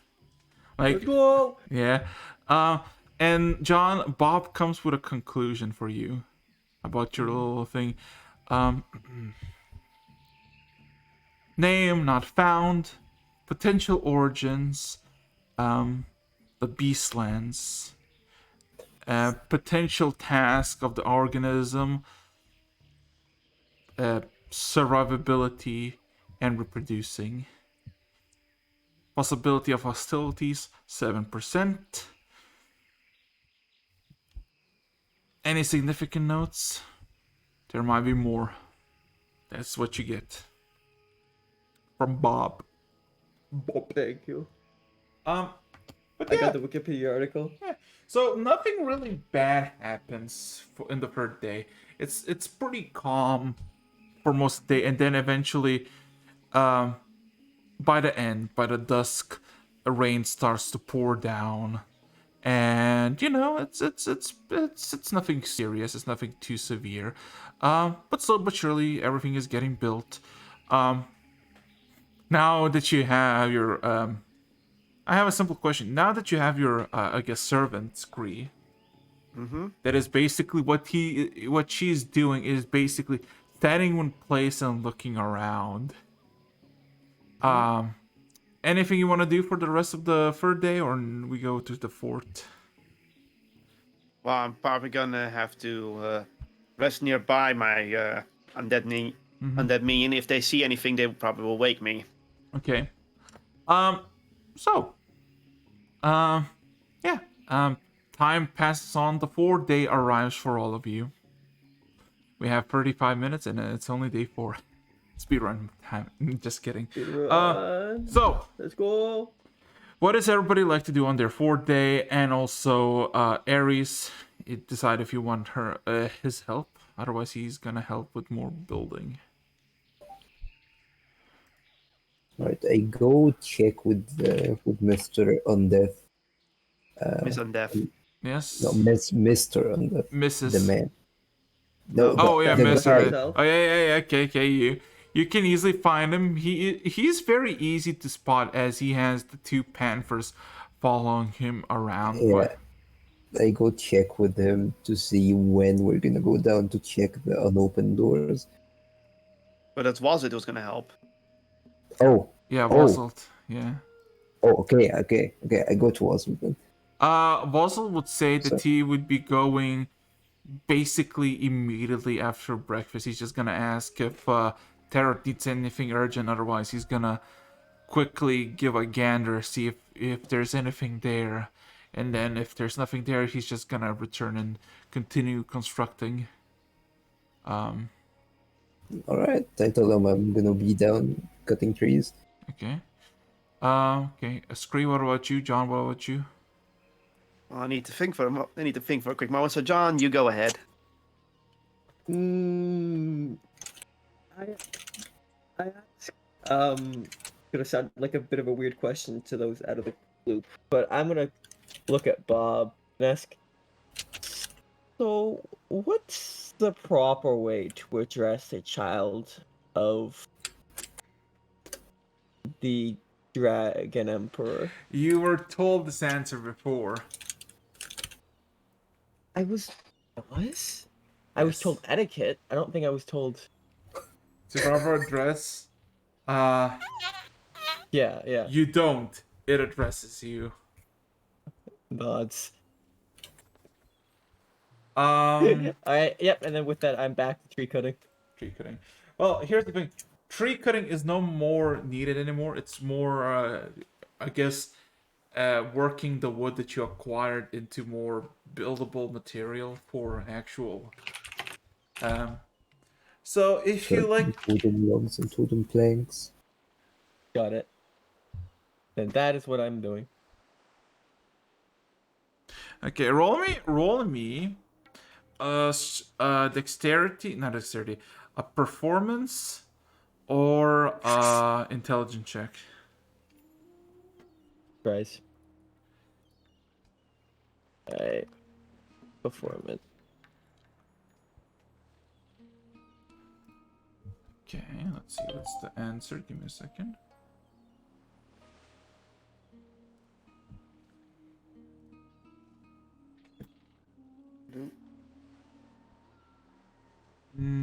Let's see.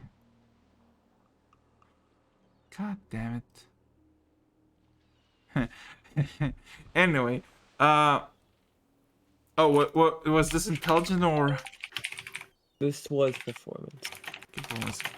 So basically, over the course of several hours, you start slow but surely build this magnificent a longhouse, the very basis, which you assume probably in the next few days you're gonna build like almost like the entire first floor, and then the roofing is gonna be an issue. But until then, it's then. For Scree, what are you gonna do? I'm gonna. Well, after a good night's sleep, I would actually like to see if my undead servant at this point, if there's any way I could maybe find some sort of magical means to enhance them a bit so they're less disheveled, more, not just using minor illusion constantly on them, but something to empower them, make them a bit more lifelike. Roll me an insight check. Oh, insight for this. Mhm. Okay. I was not expecting insight, to be honest. Yeah, I know. Oh, that was a typo and a half. 19. As you met up with your servant, you realize something. It is standing a little more straighter. It is looking a bit more sharper. and it looks less wobbly. You don't know why, but you have this sensation that the reason why this lady here didn't die but was succumbed to the storm was not because she prayed to someone, but probably because of the dagger that was sticking in the floor, in the ground, not in the ground, in the wall. You mean the dagger that vanished? Yeah.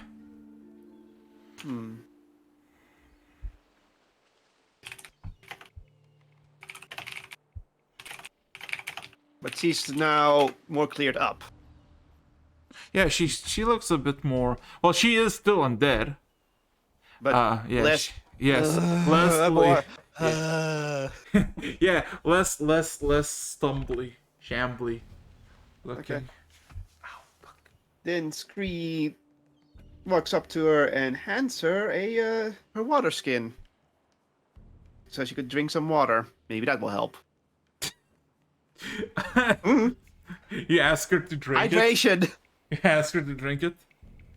Bro gave her a hydration redeem. As you know, you say to drink, she just looks at it and starts drinking the water. She empties the entire water skin, and then you hear this trickle sound, and you look below, and you see there is a mixture of red water pouring down from what you assume are the puncture wounds left in her stomach. They didn't heal yet. You don't think it's gonna heal? Yeah. Okay. Well, Scree looks at it, then shrugs. That's what it is. And you know what? If it's gonna dribble out, it's not that long, so just lets it happen. Just like nods. And yeah, it's either doing research or going. I'm gonna check with Wazit as well, because they're gonna explore the ruins, and I just motioned my undead companion to come along. Okay. So, let's see. Jeez. Anyway, as the Macheski, what are you gonna do? You're gonna also go into the ruins. Yeah, I'm the one that suggested it. Okay, so, to put the journey short,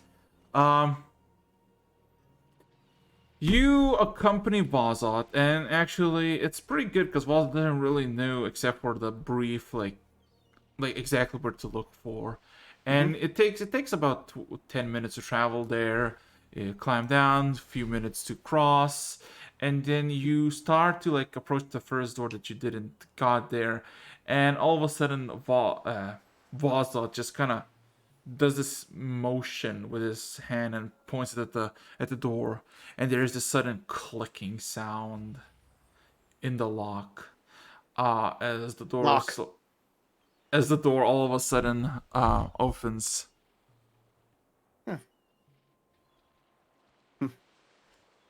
Kind of discern what kind of spell he used. No. So the door is open. So the first door on the left is actually another storage area. You assume because it's basically mirroring how it looked opposite with the dead rats. In this case, it's just a lot of rope and a lot of like fabric, parchment. Most of it has basically been rotten to hell. Give me a second. Man, these doors didn't do shit. Well, over centuries, everything does rot. How the You. fuck are those pristine condition? Anyway, well, a lot of it is still salvageable. So there's a lot of rope, plain fabric like linen, wool. Nothing extraordinary about it. Going to the left and to the right, as same way he unlocks both of those doors. There are two massive, 40 feet wide and about 150 feet long, almost like sleeping barracks, right? And those sleeping barracks are basically, there is a small chest. Like, there are about 20 beds in each side, and by each bed there is a small chest. The chests are only what's left of the what's it called? What's left of the beds are just the frame. There's no, mattress or anything. It's not rotten, but it seems to be taken away.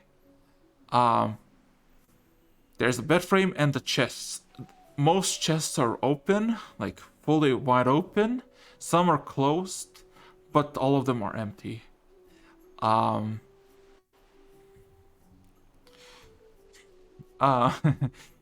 only thing Balzar recalls from this place, as in like says, nothing magical, but at least if we need bed frames, we don't need to make from scratch. Then he continues to the very end of the door, and he kind of examines the iron, like the metal door in front of you, the double barrel door, the double door. And it just kind of stares at both of you, Domachevsky and Scree, as if like looking for an answer or explanation to this. You know what? I'm gonna need his help. So, Scree holds up her finger and pulls out the ruby scepter and puts it against the two metal door. He looks a bit puzzled as you like pull out this thing, and then kind of sees you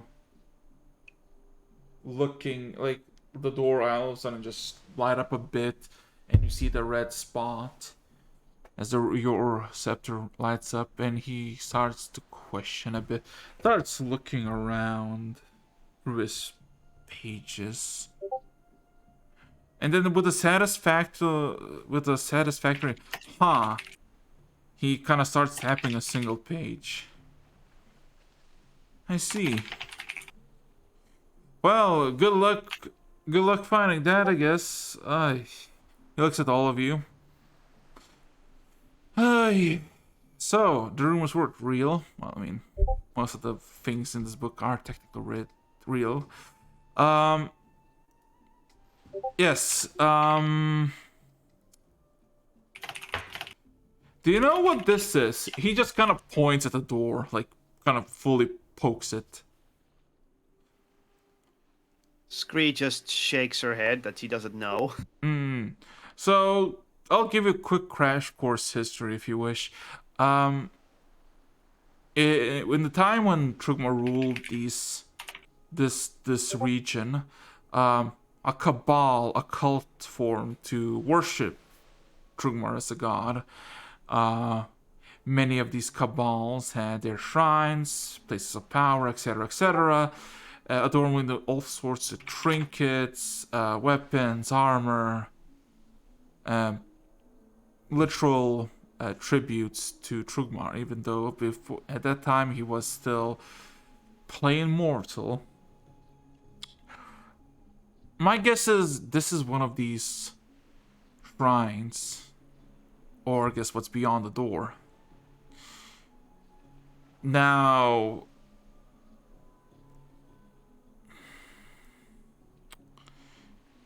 to unlock it, now that's a curious thing. What do you reckon? He all of a sudden starts looking through the book. Yeah, no.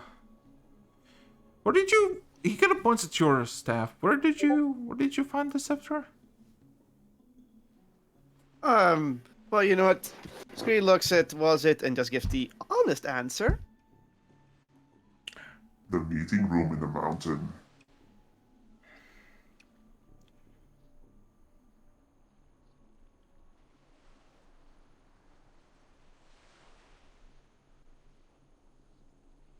He looks at it, nods, looks at it. Scratches his head. I'm also kind of frustrating. So,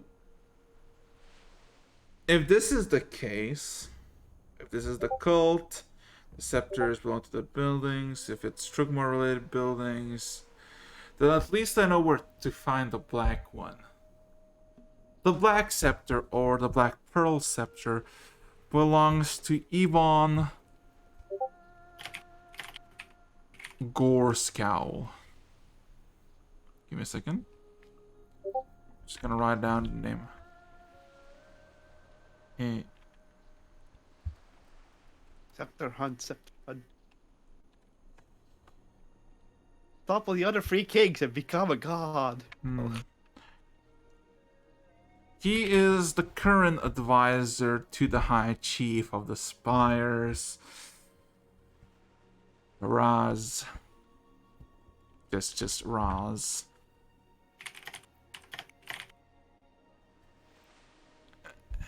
Apparently that scepter is an ancient artifact. If it is truly what he says, then that scepter is one of the keys. So in that case, it means if somebody's gonna challenge the High Chief, as Turret wants to, it would be handy to get the scepter as a side prize for it. Or who knows what wondrous trinkets and whatnot might be held beyond these doors. Kind of sighs the door, looks to the left and to the right, points at the right. You been here? Okay. Well, here we go. Screen looks at was it and gives the following message. That is where our undead companion was. He just nods. Then looks to the left, opens the door with the same thing. The door swings open, and you see almost like a precise replica of the room opposite, except for this one, everything is in pristine condition. The bed is untainted, and it's actually prepared. The bookshelf is filled with books, and there is an armor stand with one pristine plate armor present on it. We kind of quickly looks around. It's fully pristine, nothing bad about it except for the amount of dust on it. And then all of a sudden looks at the books, and then looks at the armor, looks back at you, and points at the armor. You can have this. I'll go for the books. Screen just also steps in the room and looks around a little, Oh, and then walks perception. up to the armor. No, perception. Yep, Yeah. why not? Oh, shiny armor. 6. Yeah. You see nothing of. So it's what you described. It's like, huh? It's weird. Oh well, armor. Yeah. Yeah, it's full plate. It's like almost 2.5 layers of metal. There's it's quite heavy. It has everything from the helmet to the feet to the boots. I first look at my undead companion to see what their response is, because they probably followed me with. Well, I would have ordered to come with because they know this place. They would just look at it. Then Say nothing. Say nothing, so then I will ask them. I will ask them in their minds. Do you Yeah, say it. Sorry? Okay. do you know who this belongs to? Because, you know, don't want to piss off my new undead friend. Let me just quickly roll and see if she remembers. Love it. Yeah, she looks at it. She points at the helmet. The helmet itself is it's a medium helmet. It's not like nothing fancy. It's just a helmet to cover everything, and there's only a socket, like a free space around, cheeks, eyes, nose, and just kind of points at it. It says Captain. So it was the cap. He looks at it, and then says, "Captain." Vazit immediately looks at the armor and looks at you, Scree. One moment. And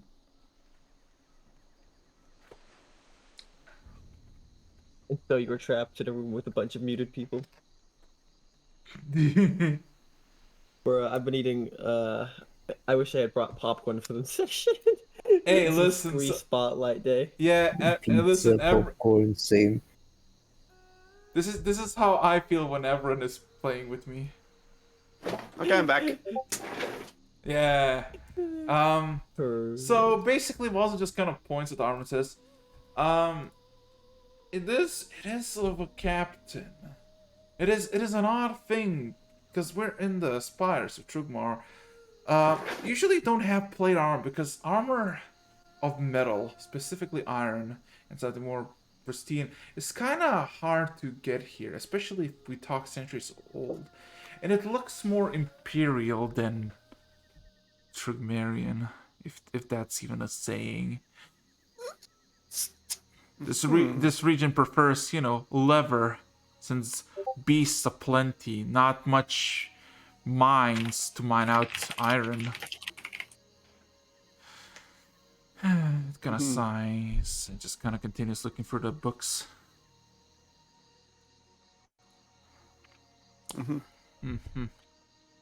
I look at Domo. He's probably with us. Yeah. I just point to it. Heavy. Can I grab it? Piece by piece, yeah, you can. It's about like 150 pounds. It's nothing too severe. Smiley face. Yeah, that's heavier than Scree. Yeah, I know. Okay.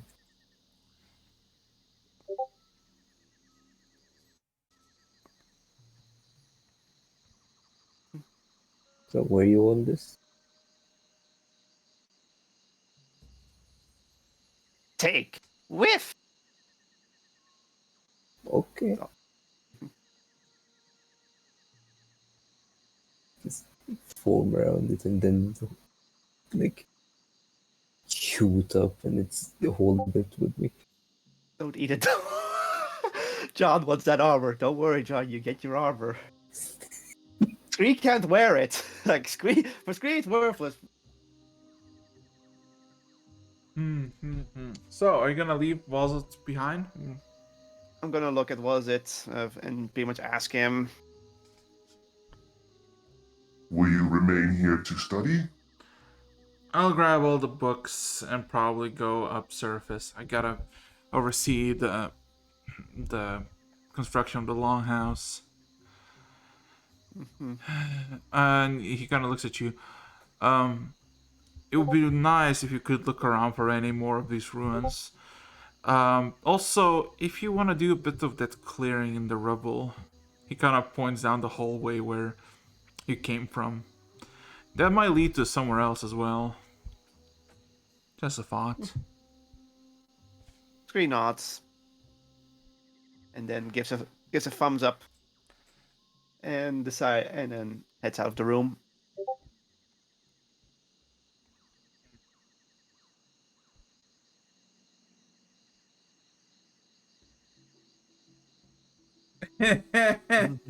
Deep fun with the deep. Oh my god. Jesus Christ, you okay.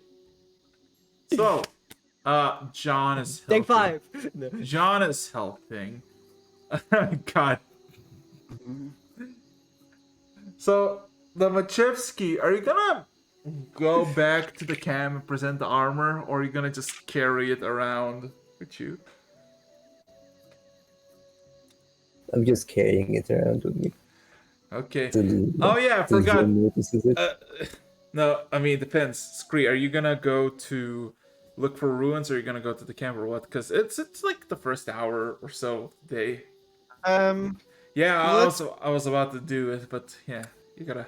let's first go back to the camp. Bring the plate. You know, make sure that Domo doesn't get attacked along the way. Okay.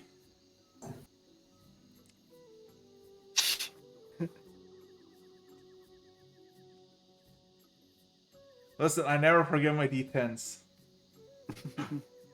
So yeah, I had so pretty much I had back with Domo in the plate and with my undead friend, Uh huh. and I guess we arrive. Is John still working? Yeah. It's just the beginning of the day. And you There's see, Bob, that's why you cook over bread. You see him talking to basically himself. Mhm. Mm. So okay.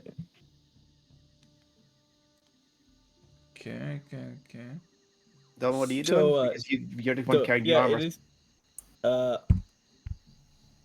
is. There's Domo. So you see it?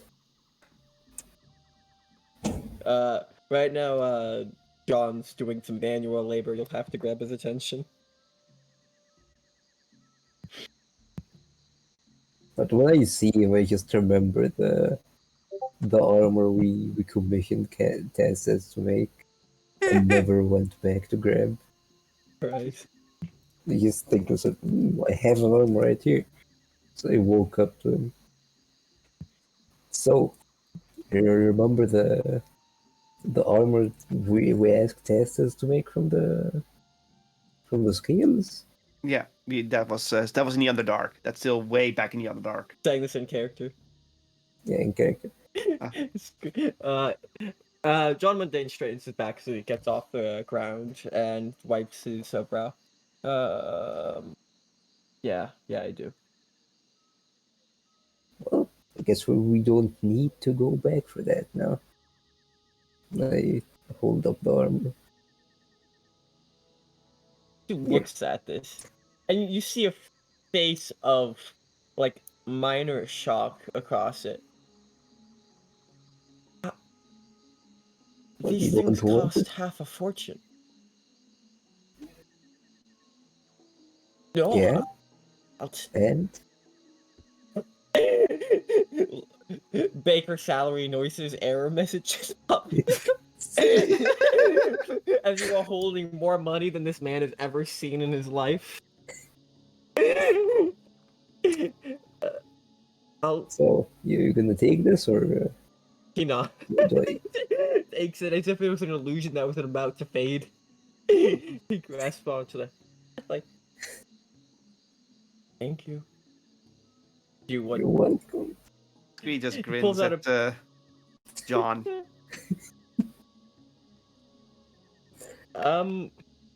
Question. Me looking. Can I take a quick look over this armor? Is it just like plain, full plate?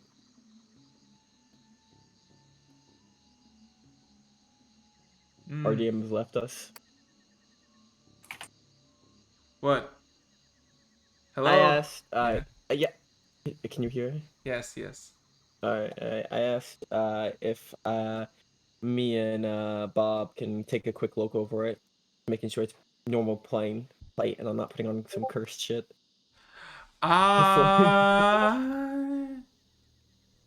With whose help you gonna do this?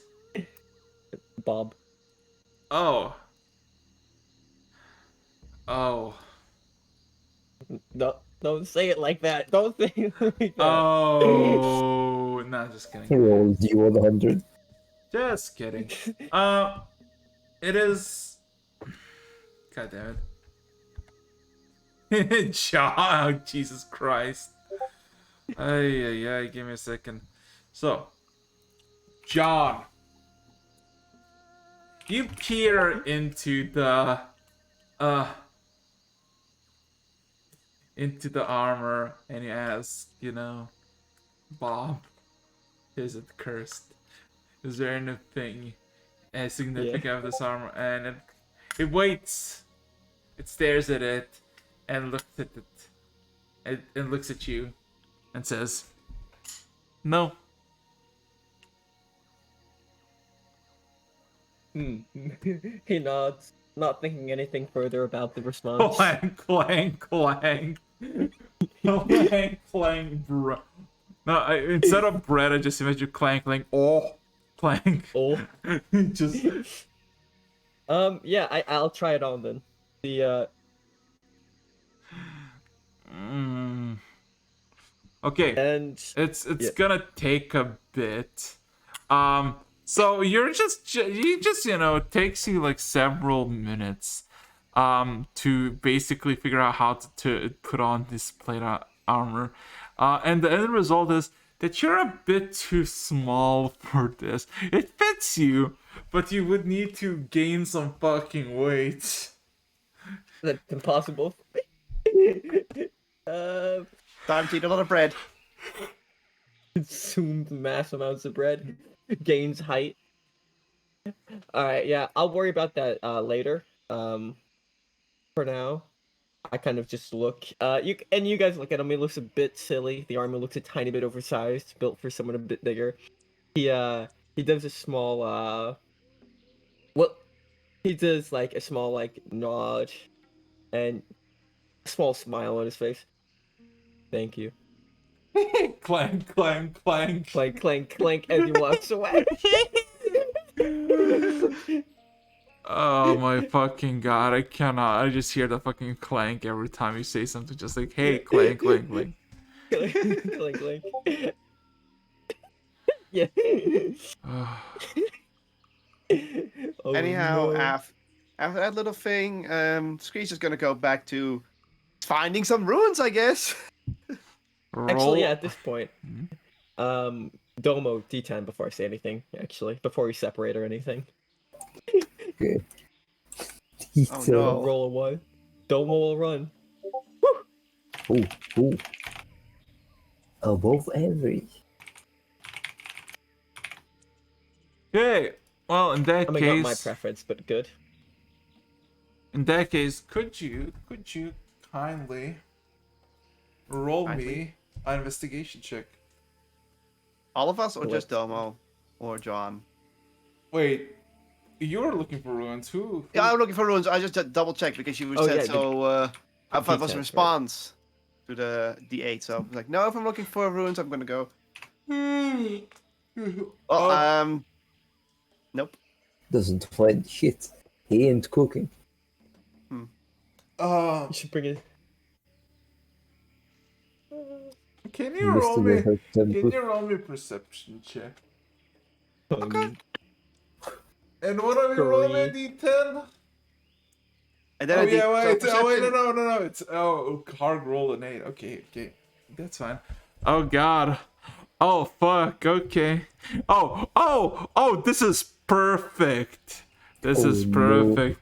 Oh, And then this is. perception. I guess I'm a bit distracted from having a good day. Oh no. Oh fuck. What do the exits mean by this? Kree, you're gonna be fighting for your. You know what though? So I'm gonna be fighting for my life It's again. great. No, it's great. So what happens is you're kind of like chilling, looking through the forest. Just kind of around the tree. I mean, looking east, quite away from the camp. Kind of leaving everyone alone, right? Nobody's following you, right? Well, except my undead friend. Oh shit! Yeah, roll me with advantage then. Investigation and Oh, yeah, I forgot you. I didn't realize you're gonna bring your companion. Oh my god. well, that doesn't really help. Oh my But fuck. that didn't really help. Damn, he's slacking. So your character was fun while it lasted, Scree. What's your next concept? So how do I say this with the like the most easy like how do I say this? Give me a second. The ground caves under you, and you find Shut yourself up. in the Shut.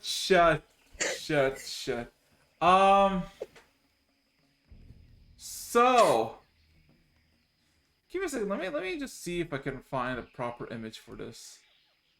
Not too small, too big.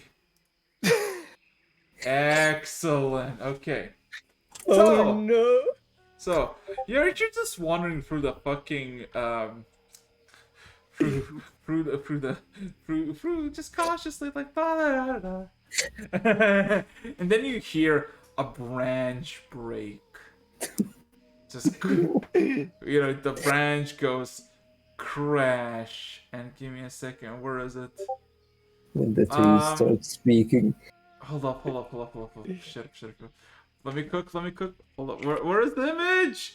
I just had it. Where is it? He Oh my- ain't cooking shit. Shut up. Where is it? Okay. There you go. So. Here, if Scree does, okay. he's just gonna get kicked out of hell again. Shut up. Shut up.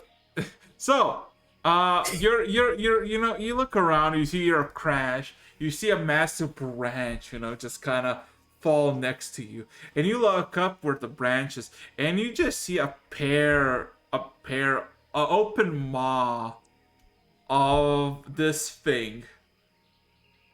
I would like you to roll me a dexterity saving throw. Oh, deck saving throw. Yes. As this motherfucker tries to war you with a single gulp. Oh 11. my fucking god, no! Let's see. Can you roll me? Zombie help. Can you roll me a Constitution saving throw? Are we really? Okay. Oh, thank God. Okay, give me a second. So first of all, let me roll the damage for this thing as it attacks you. So you take 16 piercing damages. You kind of just fucking it lunges from the tree into you. Just kind of just impacts you. You go into its stomach almost immediately, and the liquids of the body of the fucking stomach acid hits you. You take 21 acid damage. So Wait, I have the ropes. Doesn't mean I don't. you have so That is 10. 10. No, Yes. you round up. Round down. round down. So how much HP you have? 38. 38. Okay. So you're now in a stomach of this thing, surrounding its juices. It is stinging immensely, and it is not nice. What would you like to do, Scream? Well, yeah, that's one thing. But let me see what else I can do. Well, I can't just that. No, leave the stomach. That is what you should be doing right now. I He wouldn't. has to observe the stomach, dissect it. Here's the thing. It can't attack me right now. It's acid Under damage. I'm blast resistant. from I'm the inside it. inside. It can't dodge my attacks. He can't. You're gonna manage to fuck it up. You jinxed it now. So what are you Yeah, gonna but- do? Fireball and kills yourself. Mm. I need Fire to think. Let me yourself. think. No. Let me think before I teleport out. Let me think, because No. I want to know what kind of HP it has or what it can do. So, My good sir, you have Well, 6 seconds in I don't character. think HP matters if you rupture its stomach. It's a fucking snake.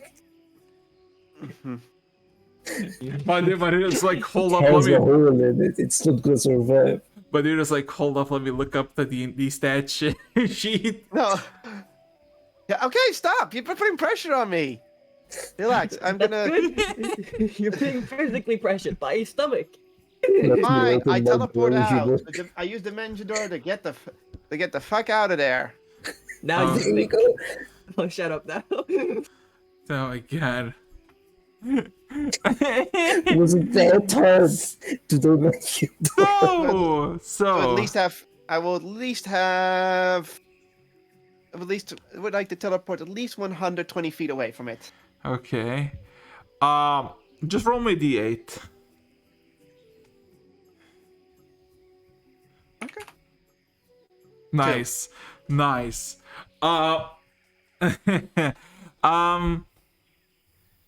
I think we're gonna call it here for the sole reason as you teleport out covered in acid, right? And you look around and you hear this like slithering sound.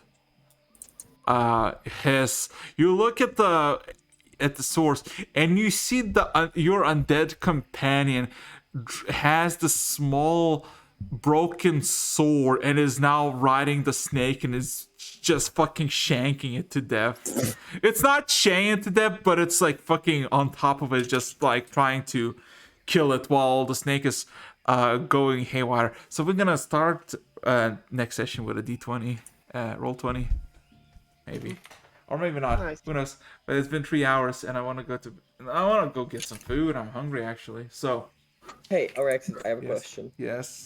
That D20 game, will that involve us since we're not there? Is this I feel like This this is is- a discrete combat. Yeah, this is a spree combat. This is gonna be him alone. That makes my life a tad bit easier. Yeah, you're not gonna I'll have contact you later, Alexis.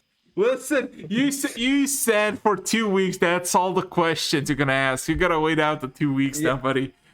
There's one new one. No presented more, new variable. no more. I don't care. I'm gonna say. We're gonna have a new I will. new for Anyway, the next month. A new anyway, 100. anyway. You wanna say anything before shutting the stream down with no survivors? But- Bread. Snake will not be surviving this. Scree got word, escaped the war, is gonna get word again next week. Oh no. Oh boy.